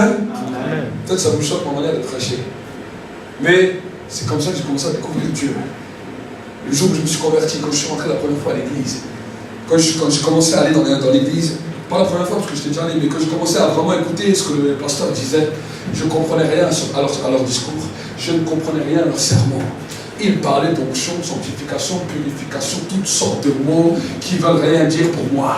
Ils parlaient de feu, ils parlaient de toutes sortes de mots. Moi j'étais assis, je me dis, c'est bien joli. Je dis, je sens la présence de Dieu, mais je ne comprends rien. Si je sortais de l'église, on me disait, ah, c'était un beau message. Ah oui, c'était un beau message. Mais si on me demandait qu'est-ce que tu as compris, je dis, j'ai rien compris. Rien. Et surtout quand après on prenait d'autres thèmes, un peu plus d'enseignement. J'étais derrière, j'ai dit, mais je ne comprends rien à ce qu'on me raconte. Pourtant, quand je lisais ma Bible, je comprenais. Mais quand j'allais à l'église, je ne comprenais rien. Et en plus, l'ironie du sort, c'est que premièrement, je ne savais pas prêcher. Deuxièmement, beaucoup de serviteurs venaient chez moi. Dieu te dit, tu as appelé un ministère et tu vas prêcher. Je dis, le Seigneur, là c'est un problème, là c'est un casse-tête terrible. Premièrement, je ne sais pas prêcher. Deuxièmement, je ne comprends rien quand le prédicateur prêche. J'ai dit, alors je ne sais pas quoi faire. Et un jour, alors que j'étais en train de marcher devant un grand stade de foot, j'ai parlé à Dieu. Et j'ai dit à Dieu, je dis, écoute Seigneur, je vais faire un deal avec toi. Si toi, tu m'expliques la parole et que je peux l'expliquer à un petit enfant et qu'il me comprend, j'ai dit alors il n'y a pas de problème, je serai d'accord d'être ton serviteur. Et le jour où le don pour prêcher commençait à tomber sur moi, les gens me disaient, ah mais quand tu prêches, j'ai les yeux qui s'ouvrent, je comprends, même les enfants comprennent. Même des fois à l'église chez nous, les enfants ils écoutent. Même moi, mes enfants qui ont 12 ans et 9 ans, ils viennent toujours me dire, ah papa on a compris, c'est ça. Et eux-mêmes après ils viennent me dire les choses par rapport à la prédication. Au point qu'on n'a même pas l'école du dimanche, les enfants sont dans l'église avec nous. L'école du dimanche c'est pour les bébés jusqu'à 6 ans. À partir de 6 ans ils viennent avec nous. Comment? L'église c'est le seul endroit où on met les enfants dans une cage et vous voulez l'onction et vos enfants ils doivent rester dans la cage. C'est quoi ça? Vous allez à la mosquée, les petits, ils vont prier avec leurs parents. Vous allez chez les juifs, ils vont prier avec leurs parents. Vous allez chez les bouddhistes, ils vont dans les temples avec leurs parents. Quand vous allez à l'église, on les met dans une cage. Et après, on s'étonne pourquoi à 14, 15 ans, ils ne veulent rien savoir de Dieu. Tu les as éloignés de l'onction. Amen. Amen. Dieu m'a parlé clairement comme ça. Dieu m'a parlé clairement par rapport à ces réformes de l'église. Parce que l'église doit être réformée. L'église doit comprendre des nouvelles choses. L'église doit rentrer dans une position de réveil. Qu'est-ce que c'est le réveil? Ah, pasteur, c'est le jour où j'ai 200 personnes, 500 personnes. Ah, c'est le réveil. Ah, j'aime vous dire que les chanteurs comme Johnny Hallyday, comme tous ces gens, ils ont fait des plus grands réveils que vous.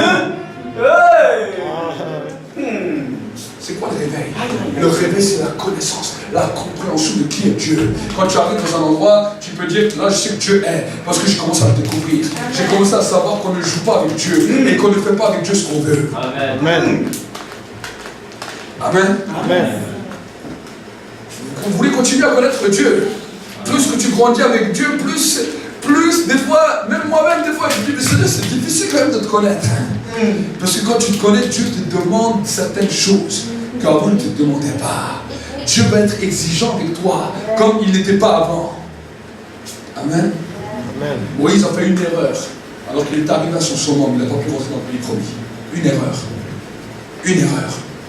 Saül était loin. Son onction l'a fait rejeter à cause d'une erreur. Il avait reçu la même onction que David. Donc vous savez, c'était quoi le problème de Saül? C'est qu'il ne voyait que sa royauté. Il ne voyait que lui.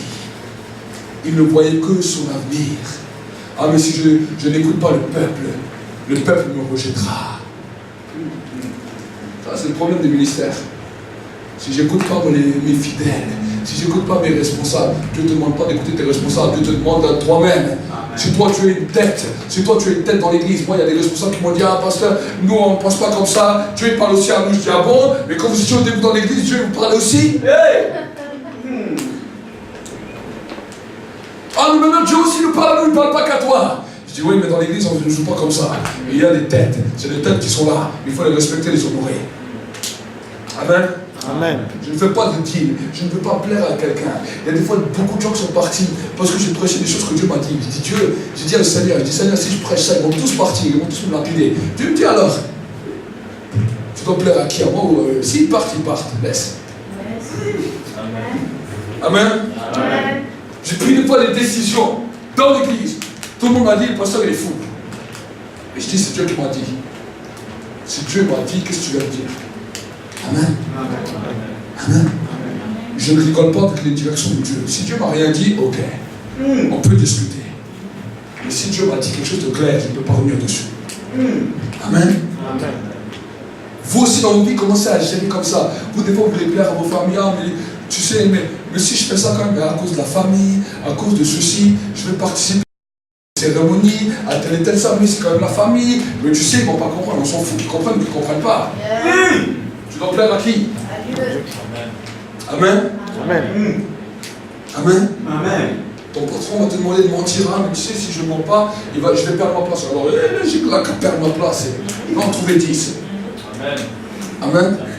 Je vais en trouver 10. Mais oui.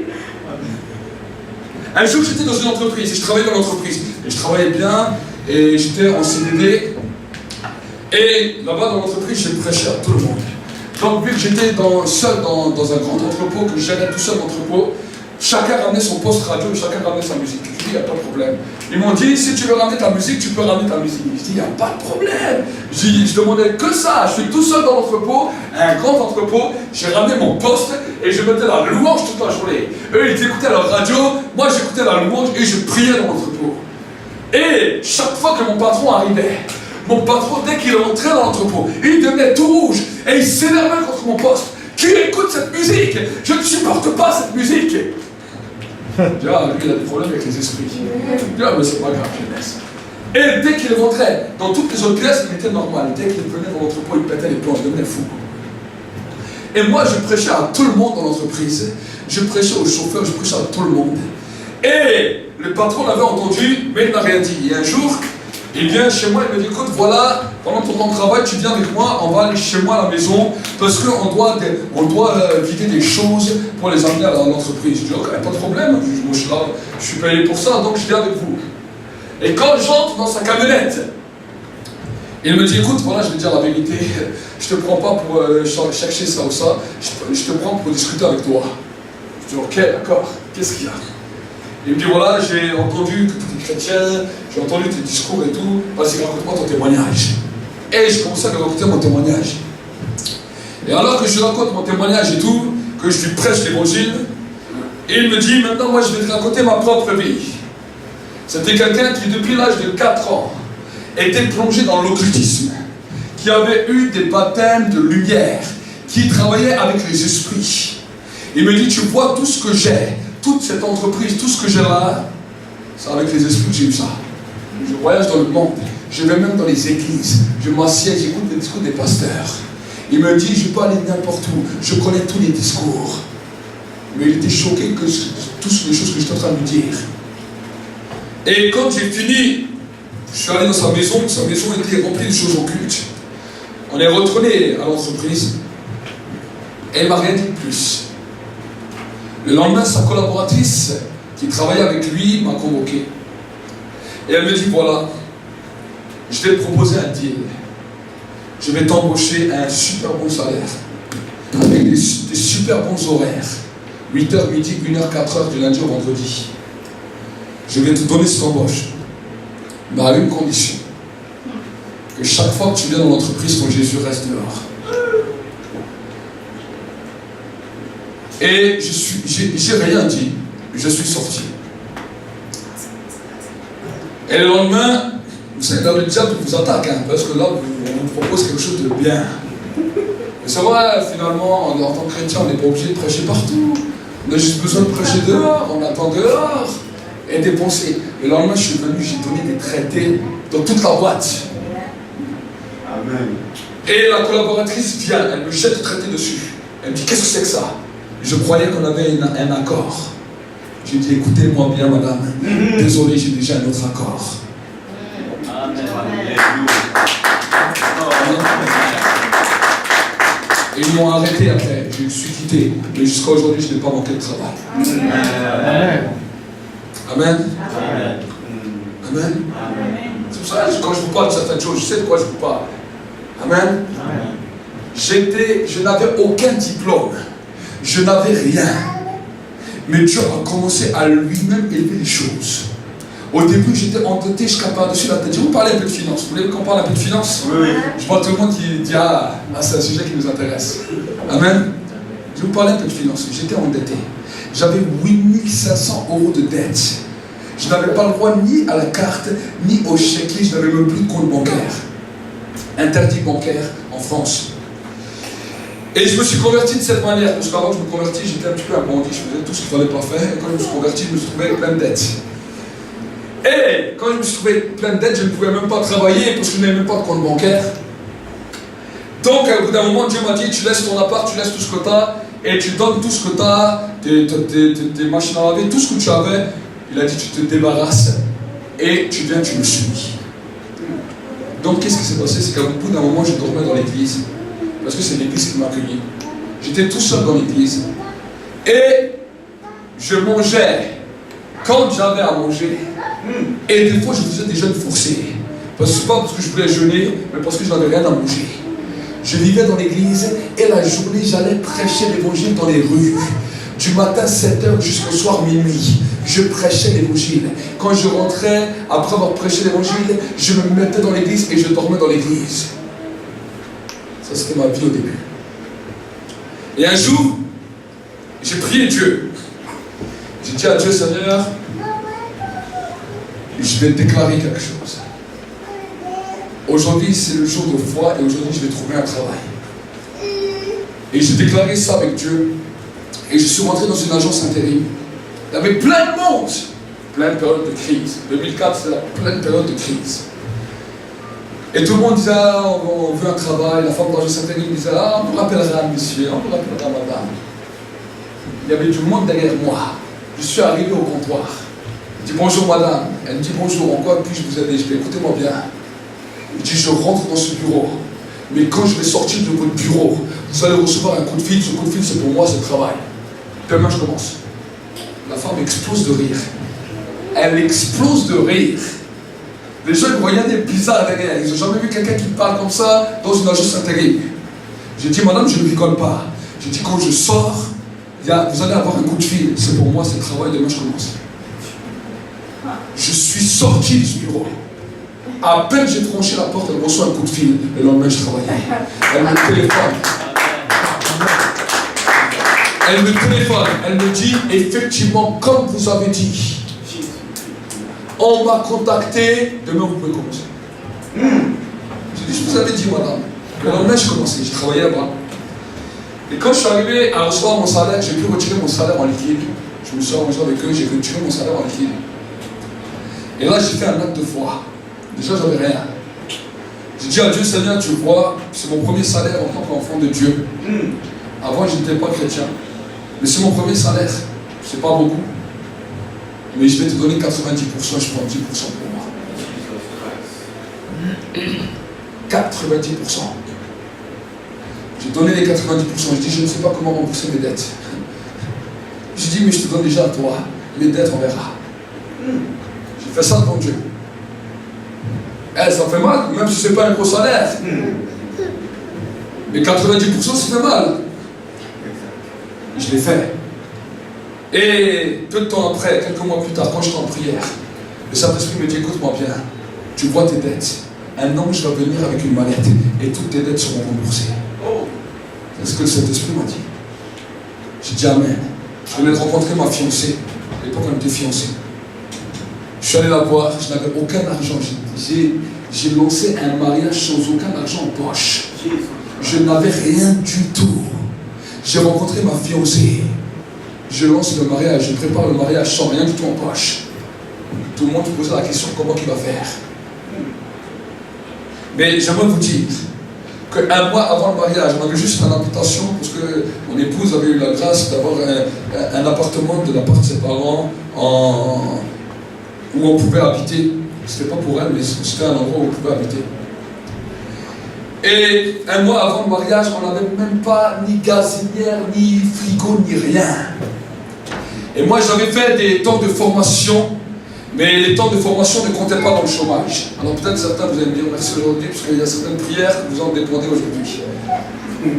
Les temps de formation ne comptaient pas dans le chômage. Alors je me suis mis en prière. J'ai dit, Seigneur, tu as dit dans ta parole que nous avons une autorité et que par la foi tout est possible. Que tout ce que j'étais en formation puisse compter dans le chômage.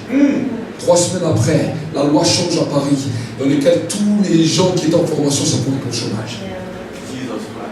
Je suis allé au chômage, je suis allé au Pôle emploi un mois avant que je me marie, j'étais tout content. J'ai dit au moins j'aurais quand même un petit peu de chômage, 800, 900 euros, c'est pas beaucoup mais c'est déjà ça. J'arrive, je fais les papiers, il me dit oui, effectivement vous avez le droit à tant et tant de chômage, il a calculé et tout. Et tout d'un coup cet homme qui est en face de moi regarde son ordinateur avec des grands yeux. Il me dit il y a un problème. Je dis à moi il y a quoi comme problème? Il me dit je vous dois de l'argent. Je dis bon vous me devez de l'argent. Il me dit et pas une petite somme, une grosse somme et je dois vous la donner tout de suite en liquide. Dans un bureau de Pôle emploi. Il ouvre le tiroir. Je crois qu'il y avait 2 ou 3 000 euros. Comme ça qu'il m'a donné en liquide. En liquide.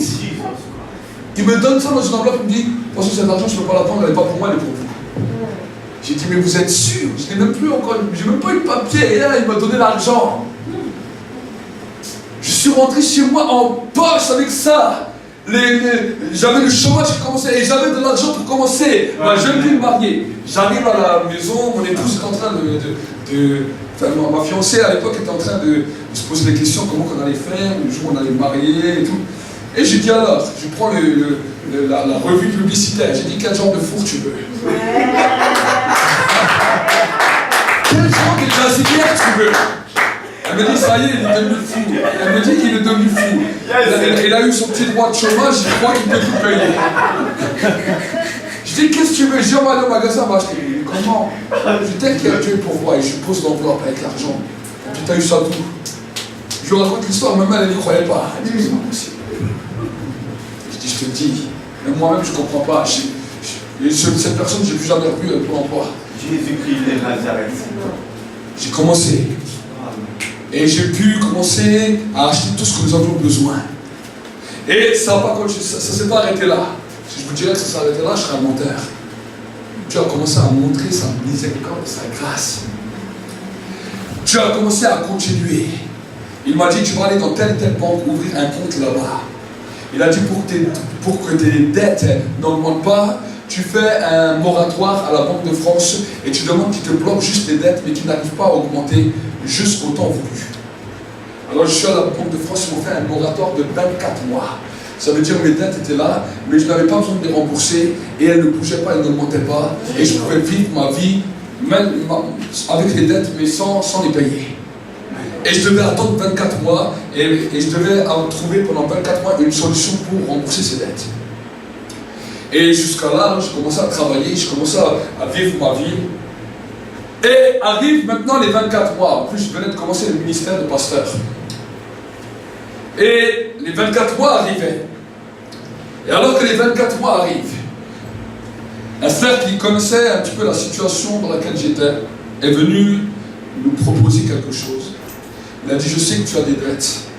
Il a dit, mais moi, si tu veux, je suis prêt à te prêter l'argent. Et comme tu as dans le niveau de l'argent, eh ben, tu pourras me rembourser, mais au moins tu n'auras pas de problème avec la banque à attendre et tout. Alors je me suis dit, peut-être c'est une des volontés de Dieu.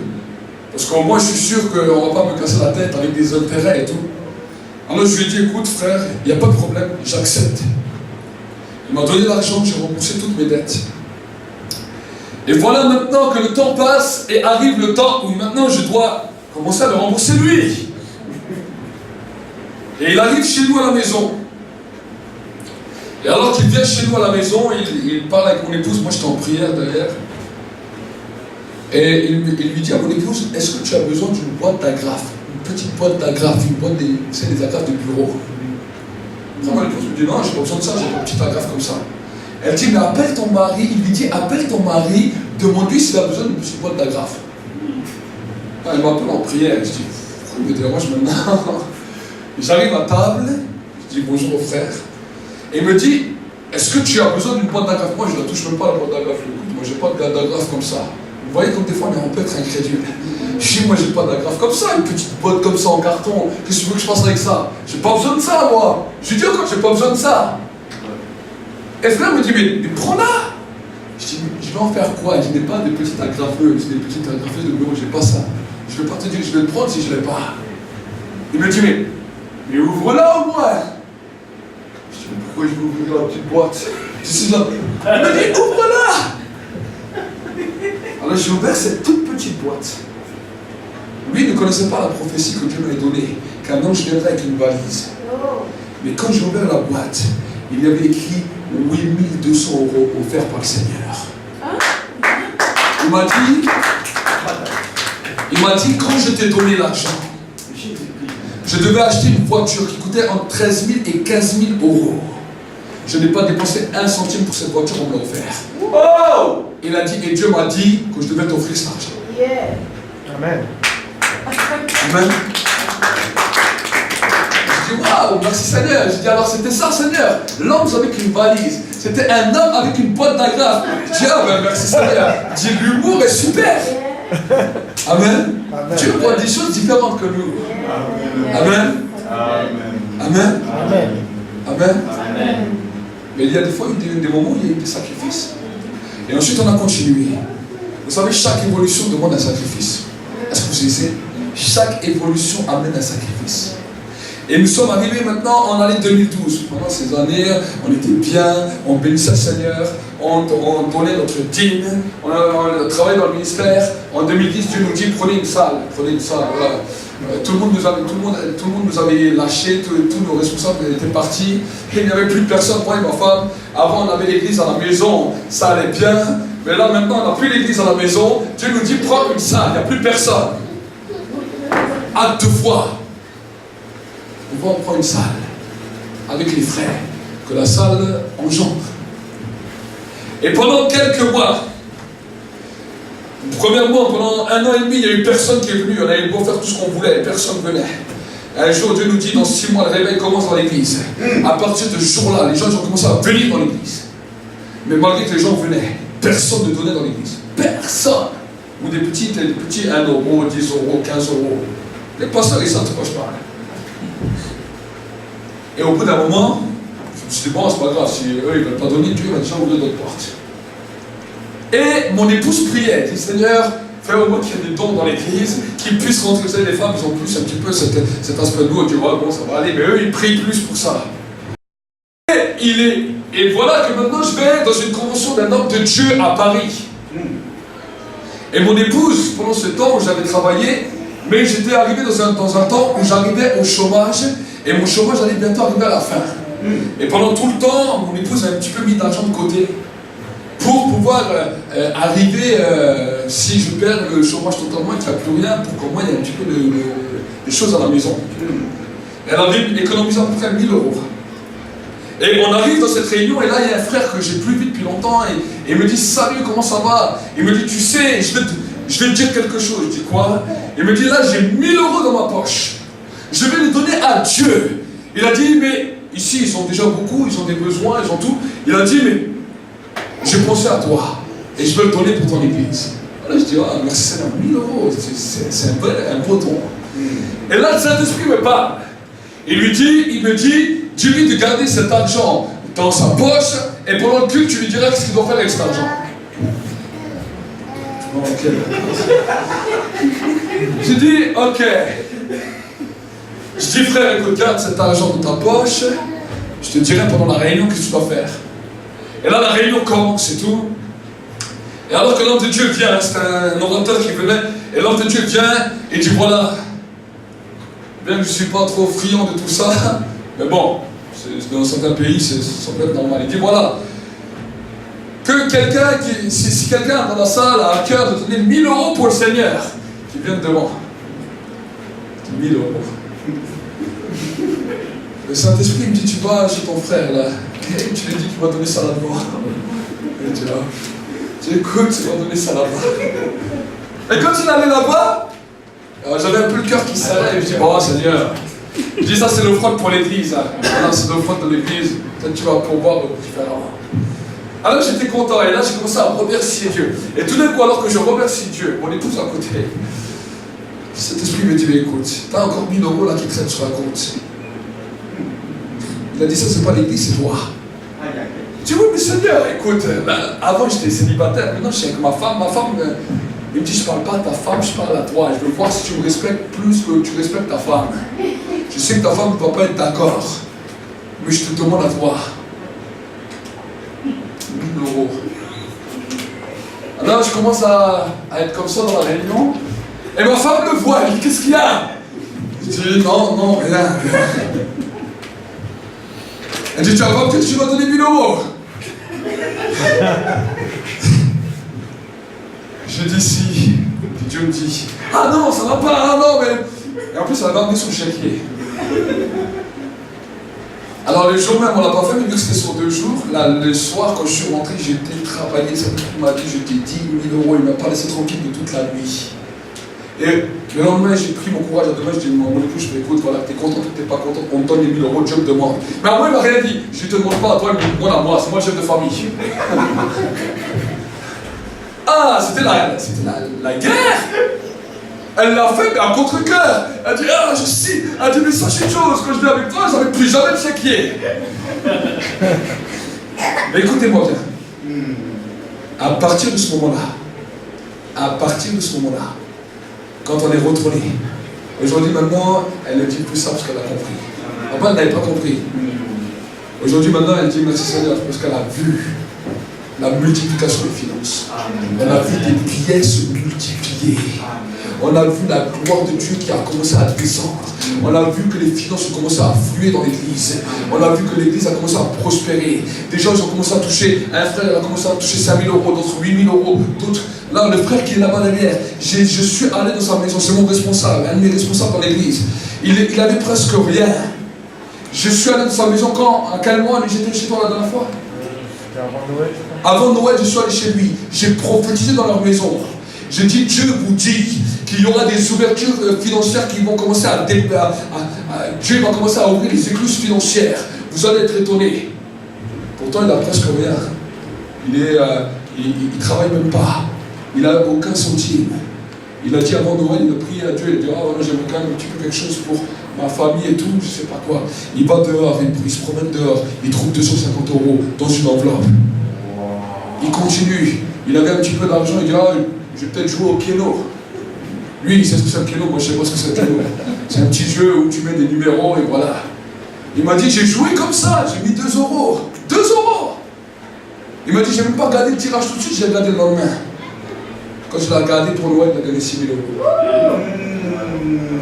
Amen. Amen. Quand je vous dis les choses, c'est des folies. Et moi, je ne savais même pas, il rentre dans ma voiture, quand on vient ici à Paris, moi je ne savais même pas qu'il a gagné ça. Et je lui ai fait, tu sais frère, je vais t'expliquer quelque chose. J'ai fait, tu veux que Dieu continue à le bénir. Je ne savais même pas qu'il a trouvé 250 €, je ne savais même pas qu'il a gagné 6 000 €. Mais je dis, tu sais, si tu veux que Dieu continue à le bénir, faut être fidèle dans la dîme, dans les offrandes, Dieu va donner plus. Il m'a dit, mais est-ce que je t'ai raconté ce que Dieu m'a donné? Je dis, non, tu ne vas pas raconter. Il me dit, je vais te gagner 6 000 €. Amen. Amen. Amen. Je suis intérimaire, je ne suis pas embauché. Mon épouse travaille à mi-temps. Et vous savez que dans notre pays, pour avoir un crédit dans une banque, en tant qu'intérimaire, si tu n'as pas plusieurs CDI, si tu n'as pas tout, jamais on te donne. J'avais un projet, je n'avais pas payé un loyer. Je suis allé avec un projet dans ma banque. J'ai dit, écoutez, voilà, je peux acheter. J'ai dit, plutôt que de donner des loyers à tir à l'arigot, je préfère acheter à la face à moi. Il m'a dit, monsieur, vous n'avez pas d'embauche. Et ma banque m'a rigolé en nez. Après, j'ai trouvé un appartement pour acheter. J'ai présenté le projet, elle n'a même pas regardé mon projet. Elle m'a rigolé au nez. Il me dit, vous n'avez même pas d'embauche. J'ai dit, vous voulez quoi? J'ai dit, ok, il n'y a pas de problème. Je suis allé dans la banque de mes beaux-parents. Même chose. Je suis allé voir, vous savez, comment on appelle là, les courtiers. Le courtier a présenté mon dossier dans toutes les banques. Toutes les banques m'ont dit non. Ils se sont demandé, mais c'est une folie, qu'est-ce qu'il nous fait celui-là? Je suis en prière. Je suis en train de prier. Le Saint-Esprit me dit, tu vois, je t'ai placé ici. Il y avait 2-3 personnes qui ont parlé avec nous de tout le village. Tous les autres ne nous ont pas trop parlé. Mais une des personnes que Dieu avec qui on a pu parler, le Saint-Esprit m'a dit, je t'ai posé dans ce village pour que tu puisses parler avec cette personne, parce que c'est elle que j'ai choisie qui va vous aider pour le crédit. Il m'a dit, elle est remplie, va la voir. Tu vas dire à ta femme qu'elle présente le dossier à elle. Ma femme, elle en a marre de présenter le dossier, parce qu'il faut photocopie sur photocopie. Je lui dis ça, elle dit, ah, mais je dis, écoute, Dieu m'a dit, va le voir. Après, elle a pris son courage à demain, elle allait lui parler. Elle lui dit, écoutez, moi je ne peux pas te donner de décision. Elle dit, mais si vous voulez, vous venez dans notre banque et c'est le directeur qui décide. Écoutez-moi bien, on est allé dans une banque qu'on n'avait aucun compte bancaire, on avait juste quelques fiches de paye. Je suis rentré dans la banque, j'ai présenté le dossier, en 1 heure je suis sorti avec l'accord du crédit.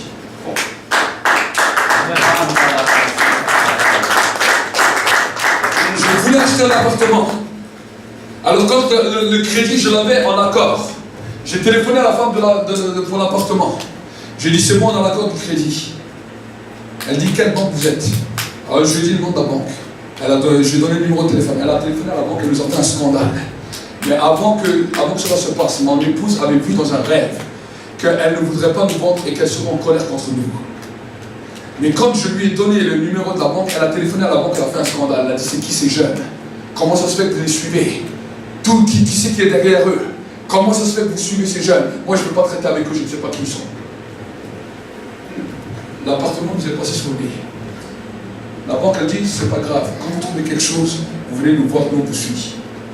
6 mois plus tard, on a trouvé une maison au prix de l'appart qui fait pratiquement 180 mètres carrés et on a habité là maintenant depuis 4 juillet. Amen.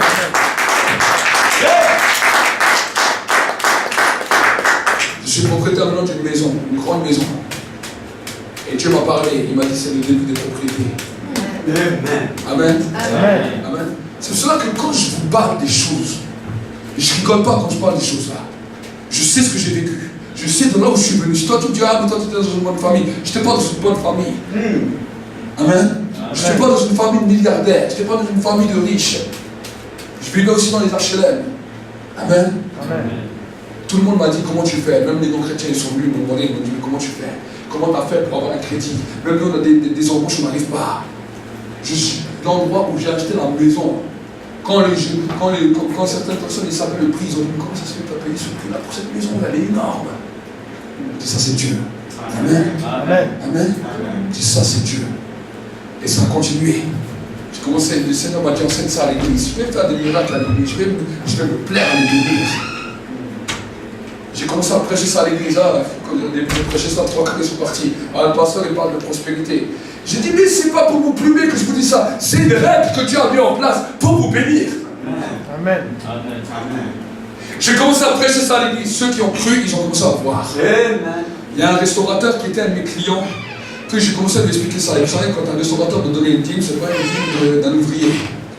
C'est pas une dîme d'un ouvrier. Et il m'a dit oui, mais lui et son épouse, j'ai pu les baptiser, c'était mes clients avant, parce que je suis chauffeur poids lourd. Et je lui ai expliqué les règles. Je dis voilà, maintenant si tu veux voir les choses avec Dieu, j'ai dit il faut aussi être en règle avec ça. Il me dit ok, bon, c'est un peu difficile, bon, je sais pas si ma femme va accepter, mais je vais voir. Et finalement, sa femme a accepté. La première fois qu'il a donné la dîme, l'année d'après, il vient, il me dit, il a témoigné dans l'église, il a dit en donnant ma dîme, puisqu'elle la donne une fois par année, à cause des bilans. Et il me dit, quand j'ai donné ma dîme, l'année d'après, j'ai gagné 60 000 € de bénéfices. Tous les restaurants aux alentours, ils sont en train de descendre. Il a dit, moi, ça n'arrête pas, ça n'arrête pas, ça n'arrête pas. Même les restaurateurs sont venus chez lui. Ils lui ont dit, mais quel est ton secret? Qu'est-ce que tu as fait? La première année. Deuxième année, il donne sa dîme. C'est là, parce que ça fait que 2 ans, ça fait pas longtemps qu'il est à l'église. Là, il a donné sa dîme. À peine il a donné sa dîme, même pas 3 mois plus tard, il a acheté une maison à 13 000 €. Amen. Une maison à 13 000 €. Elle coûtait beaucoup plus, mais Dieu a ouvert toutes les portes en 2, 5, 7. Il a acheté une maison à 13 000 €. Et il m'a dit, j'avais des projets immobiliers. Il m'a dit, pendant des années, ça ne marchait pas. Il m'a ramené ce projet, ces immobiliers, j'ai subi, j'ai mis de l'huile dessus. J'ai commencé à déclarer, à prophétiser. Il m'a dit, les portes sont en train de s'ouvrir. Si tout va bien comme il veut, d'ici 2 ans, il aura 2 apparts en plus pour lui. Amen. Les immobiliers sont venus le voir et lui ont dit, quel est ton secret? Il a dit, je suis venu chez mon pasteur, il a pris de l'huile, il m'a mis dessus, il a prié. Amen. Amen. On n'a pas une personne qui était dans l'église qui n'a pas de travail. Ça ne met pas 6 mois. Je vous dis, ça ne met pas 6 mois. Dès que la personne vient, même pendant 1 an, elle n'a pas de travail, même pendant 2 ans, même ils n'ont pas de papier, ils viennent à peine dans l'église, ça ne met pas 6 mois, ils reçoivent des choses. Yes. Amen. Alléluia. Pourquoi je vous dis ça? Parce que je sais l'alliance que j'ai avec Dieu. Amen. Amen. Amen. Amen. Vous pouvez demander à Alphonse, Alphonse est souvent au téléphone. Même cette salle, ça relève du miracle. Amen. Ces papiers, ça relève du miracle. Combien de fois il m'a appelé? Il m'a dit, pasteur, je suis découragé, je ne sais plus quoi faire. Je dis, viens, je vais prier pour toi. Ouais, Dieu va ouvrir les portes. Combien de fois? Amen. Amen. Amen. C'est pas vrai. C'est vrai. Plusieurs fois, on était ensemble au téléphone. Après, des fois, c'est vrai que c'est difficile. On dit, est-ce qu'on va s'attacher à ce ministère? Est-ce qu'on s'attache pas à ce ministère? Il y a tellement d'églises. Moi, je vous dis ça. Pourquoi? Parce que je sais que quand Dieu commence à conclure les alliances, quand tu sèmes dans une terre d'alliance, tu vas récolter à cause de l'alliance. Amen. Amen. Amen. Amen. Il y avait que certaines personnes ont utilisé la dimension de la prospérité pour plumer les gens, mais ils n'avaient aucune alliance avec Dieu, il n'y avait aucun fruit. Et ça a mis un discrédit dans l'église, où dès que quelqu'un parle de prospérité, on dit ah non, nous, cela il laisse les gens toujours plus pauvres et s'enrichissent. Moi je te parle d'une alliance que j'ai conclue avec Dieu, et d'une alliance qui produit ses fruits jusqu'à aujourd'hui, dans lequel on voit dans l'église. Vous pouvez demander aux frères et sœurs de l'église, on ne voit pas d'indigents. Même les gens qui n'avaient rien, ils commencent à recevoir. Certains, ils sont même plus bénis que moi. Ils reçoivent des plus grandes bénédictions que moi. Amen. Amen. Et les gens, ils savent reconnaître. Au bout d'un moment, ils savent reconnaître. Et les gens me disent, voilà, pasteur, maintenant je veux tel projet. Je fais un acte avec Dieu. Je fais une alliance avec Dieu. Amen. Amen. Amen. C'est ça la véritable prospérité. Amen. Amen. Mais malgré toutes ces dimensions, Est-ce que tu veux seulement une bénédiction et oublier Dieu? Il faut toujours revenir à l'essentiel. Rendre à Dieu ce qui est à Dieu. On peut même prêcher la prospérité. Je peux vous parler comment évoluer. Mais on reviendra toujours à Dieu. On reviendra toujours au Saint-Esprit. On reviendra toujours à sa présence. Parce que sans lui, rien n'est impossible. Amen. Amen. Amen. Amen. Ça, ce sont à cause des bénéfices de l'onction. Ça, c'est ce que l'onction produit. L'onction produit la prospérité. Mais sans onction, il n'y a pas de prospérité. Amen. Amen. Sans le Saint-Esprit, il n'y a pas de prospérité. Amen. Est-ce que vous comprenez? Sème pour le royaume de Dieu, mais cherche aussi le Seigneur. Amen. Amen. Est-ce que vous savez ça, c'est quoi le savoir de la dîme? Ne critique pas toujours la dîme en disant la dîme est 10%. La Bible nous dit que Dieu avait donné une promesse à Abraham dans laquelle il aurait un fils. 90 ans, Abraham n'a jamais donné sa dîme. 90 ans, sa femme est restée stérile. Mais quand Melchisédek est arrivé et qu'Abraham a donné la dîme, il a donné les 10% de tout. Qu'est-ce qu'il lui a dit Melchisédek? L'année prochaine, Sarah aura un fils. Amen. Amen. Amen. Qu'est-ce que ça veut dire? Est-ce que ça veut dire que si tu ne donnes pas ta dîme, tu ne peux pas prospérer, tu ne peux pas avoir de succès, tu peux aussi prospérer? Mais la dîme, ce sont pour les projets et les plans que Dieu a prévus pour toi. La dîme libère toutes les bénédictions que Dieu a prévues pour toi. Tu peux avoir même beaucoup d'argent, même sans donner la dîme. Mais par contre, peut-être tu as un appel. Peut-être tu as un appel dans le ministère. Peut-être tu as un appel dans le ministère de moi. Tout est fermé parce que tu ne sais pas donner ça. Demandez à César ce qui est à César et à Dieu ce qui est à Dieu. Amen. Amen. Les impôts, tu les payes, non? Non. Prêche. Amen. Amen. Ce sont des choses que nous devons commencer à comprendre, à grandir. Vous savez, il y a des mentalités. Moi, mon désir, c'est que l'Église grandisse, que l'Église impacte, que l'Église impacte tous les niveaux de société. Les francs-maçons, ça fait longtemps qu'ils ont appris ça.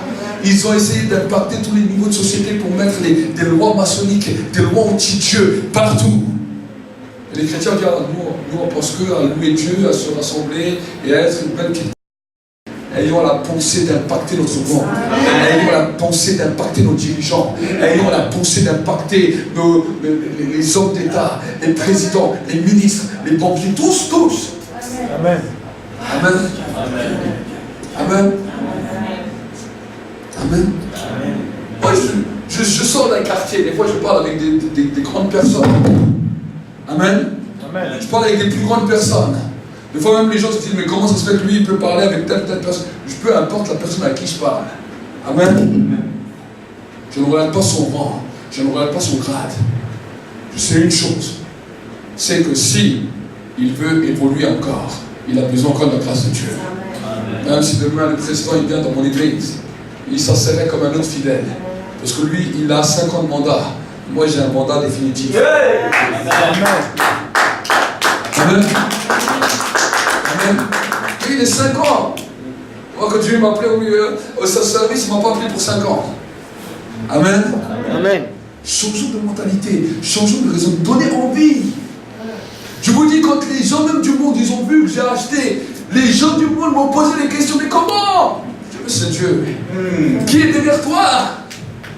Amen. Amen. Amen. Donnez envie aux gens autour de vous. Peut-être aujourd'hui, ils ne vous écoutent pas. Mais si vous écoutez Dieu, demain, ils vous poseront la question. Qu'est-ce que Dieu a fait? Amen. Et en vrai, ils vont commencer à t'envier. Ils vont dire, c'est plus les chrétiens qui vont dire, celui-là, il a une belle voiture. C'est eux qui vont t'envier. Amen. Amen. Amen. Mais il y a une chose, quand tu es devant Dieu, oublie tout ce que tu as. Quand tu es devant Dieu, oublie tout ce que tu as. Et c'est ce que j'ai appris moi-même. Et quand je suis devant Dieu, j'oublie tout. J'oublie toutes mes richesses, j'oublie même tout ce que Dieu m'a donné, j'oublie tout et je n'aurai pas d'autre Dieu devant lui. Je n'aurai même pas un autre projet devant lui, seulement l'adorer. Parce que dès que je mets un projet devant lui, quand au moment où je l'adore, ça casse l'adoration. Imaginez, je vous donne un exemple plus clair pour que vous compreniez. Vous êtes fiancés, ou vous êtes mariés. Bon, des fois, quand c'est marié, il y a un peu plus de tension. Et les fiancés, quand ils doivent se rencontrer, alors ils vont se préparer, ils vont faire tout.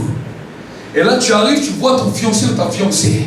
Et tu commences à parler. Tu vas dans un restaurant pour essayer de discuter, pour passer une soirée dans laquelle tu peux le connaître, lui. Et lui te dit, ah, tu sais, dans ma vie, je peux être un grand banquier. Ouais, d'accord. Et je pense gagner beaucoup d'argent. Au début, ça va. Mais imaginez toute la conversation. Et je veux une belle voiture. Je veux que les gens parlent bien de moi. Je prends la fiancée ou le fiancé qui est là à côté. Au bout de 20 minutes, 30 minutes, il dit, bon, on va voir le prochain rendez-vous.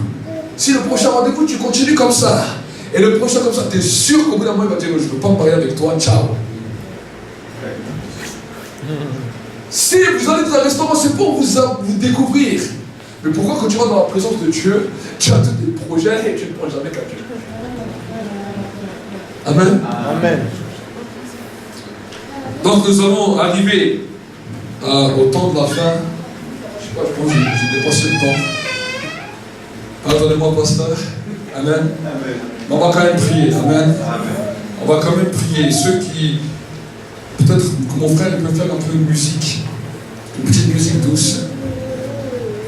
Et j'aimerais quand même prier pour chacun d'entre vous. Si dans ton cœur tu veux voir une transformation avec Dieu, tu en as assez de vivre ta vie comme tu l'as vécu. Et tu dis, Seigneur, quand je viens dans ta présence, je veux commencer à expérimenter juste un temps où je suis seul avec toi. Un temps où il n'y a personne d'autre que toi et moi. Et où tu veux lui demander pardon parce que peut-être tu as eu des idoles devant Dieu. Tu as même eu des idoles devant sa face. Alors j'aimerais t'encourager à venir devant et je vais prier avec toi. Ne garde ni à droite, ne garde ni à gauche, mais viens devant. Le temps que mon frère il commence à jouer, et je vais prier avec toi. Je vais prier pour toi. Pour que dans ta vie spirituelle, tout puisse être transformé. Pendant que tu viens devant, sois en prière. Sois en prière. Que le Saint-Esprit puisse commencer. Si peut-être il y en a d'autres qui veulent venir, venez devant. Et quand tu viens devant, mets-toi en prière.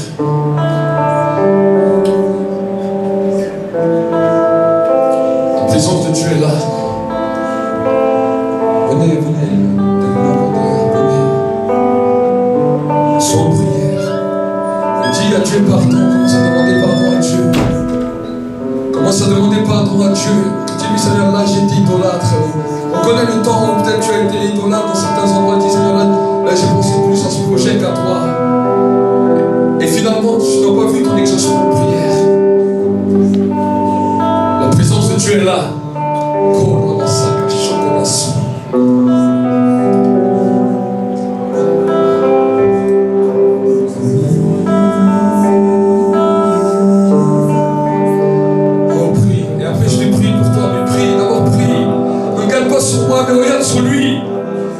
Sur moi, mais regarde sur lui.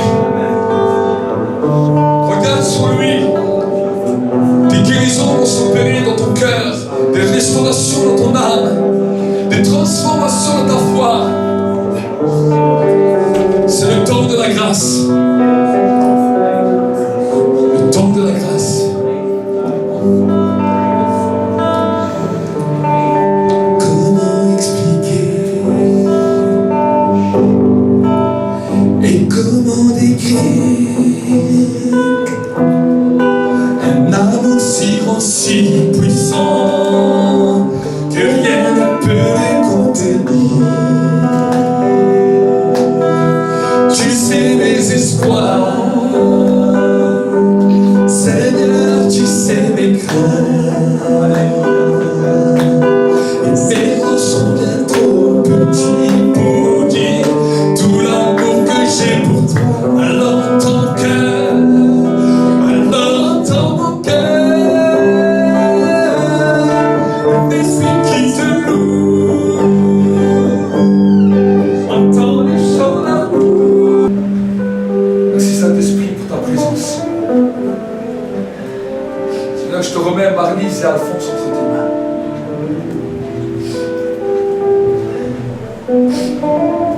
C'est toi qui leur as ouvert une porte. demande maintenant de les oindre. De les oindre. De les oindre d'une onction nouvelle. Seigneur, que l'onction pour ce territoire. Je libère une onction pour ce territoire. Je libère une onction pour cette ville. Et je déclare maintenant que tu leur communiques l'autorité pour vaincre l'homme fort. Pour vaincre l'homme fort. Seigneur vous dit que vous avez écouté. Vous avez été fidèle quand je vous ai parlé. Malgré le temps de la difficulté. Malgré le temps où des fois les choses n'allaient pas comme vous vouliez. Mais le Seigneur vous dit, je vous amène maintenant sur un nouveau terrain. Je vous amène maintenant sur une nouvelle plateforme. Et je vais commencer à faire des choses nouvelles. Je vais ouvrir les écluses du ciel pour vous. Et je vais ordonner à la bénédiction de vous suivre. Je vais ordonner maintenant un temps d'une nouvelle saison. La saison de l'accomplissement. Cette année sera pour vous une année de l'accomplissement divin. Un accomplissement des faveurs divines. Vous allez voir que les choses vont commencer à se mettre en place d'elles-mêmes. Le Seigneur vous dit, je vais enlever de vous les fardeaux que vous aviez. Le Seigneur vous dit que vous n'auriez plus à vous inquiéter. Parce que c'est moi-même qui vais ouvrir les portes. Je dis que votre Seigneur et votre Dieu qui vous aide. Restez unis. Restez unis. Parce que le but de l'ennemi, c'était de vous détruire. De vous détruire au sein de votre couple. Je vois cela. Le diable a essayé de venir par des pensées, par des raisonnements. Et cela vous dit, c'est dans l'unité que vous aurez. Dans l'unité que vous aurez, que vous allez voir les promesses s'accomplir dans cette œuvre. Vous dit votre Seigneur, votre Dieu qui vous aime.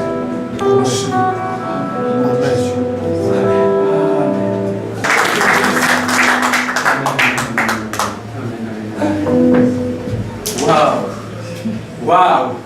Gloire à Dieu. Merci beaucoup, Pasteur Walid.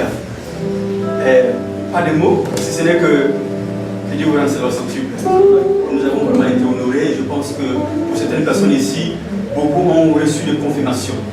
Peut-être le temps nous est imparti, effectivement, parce que notre église qui vient après, mais je peux vous garantir que ce qui a été dit par l'Esprit qui avait de vous, c'est vérité. C'est vraiment la vérité. Est-ce qu'on peut quand même essayer pour écouter?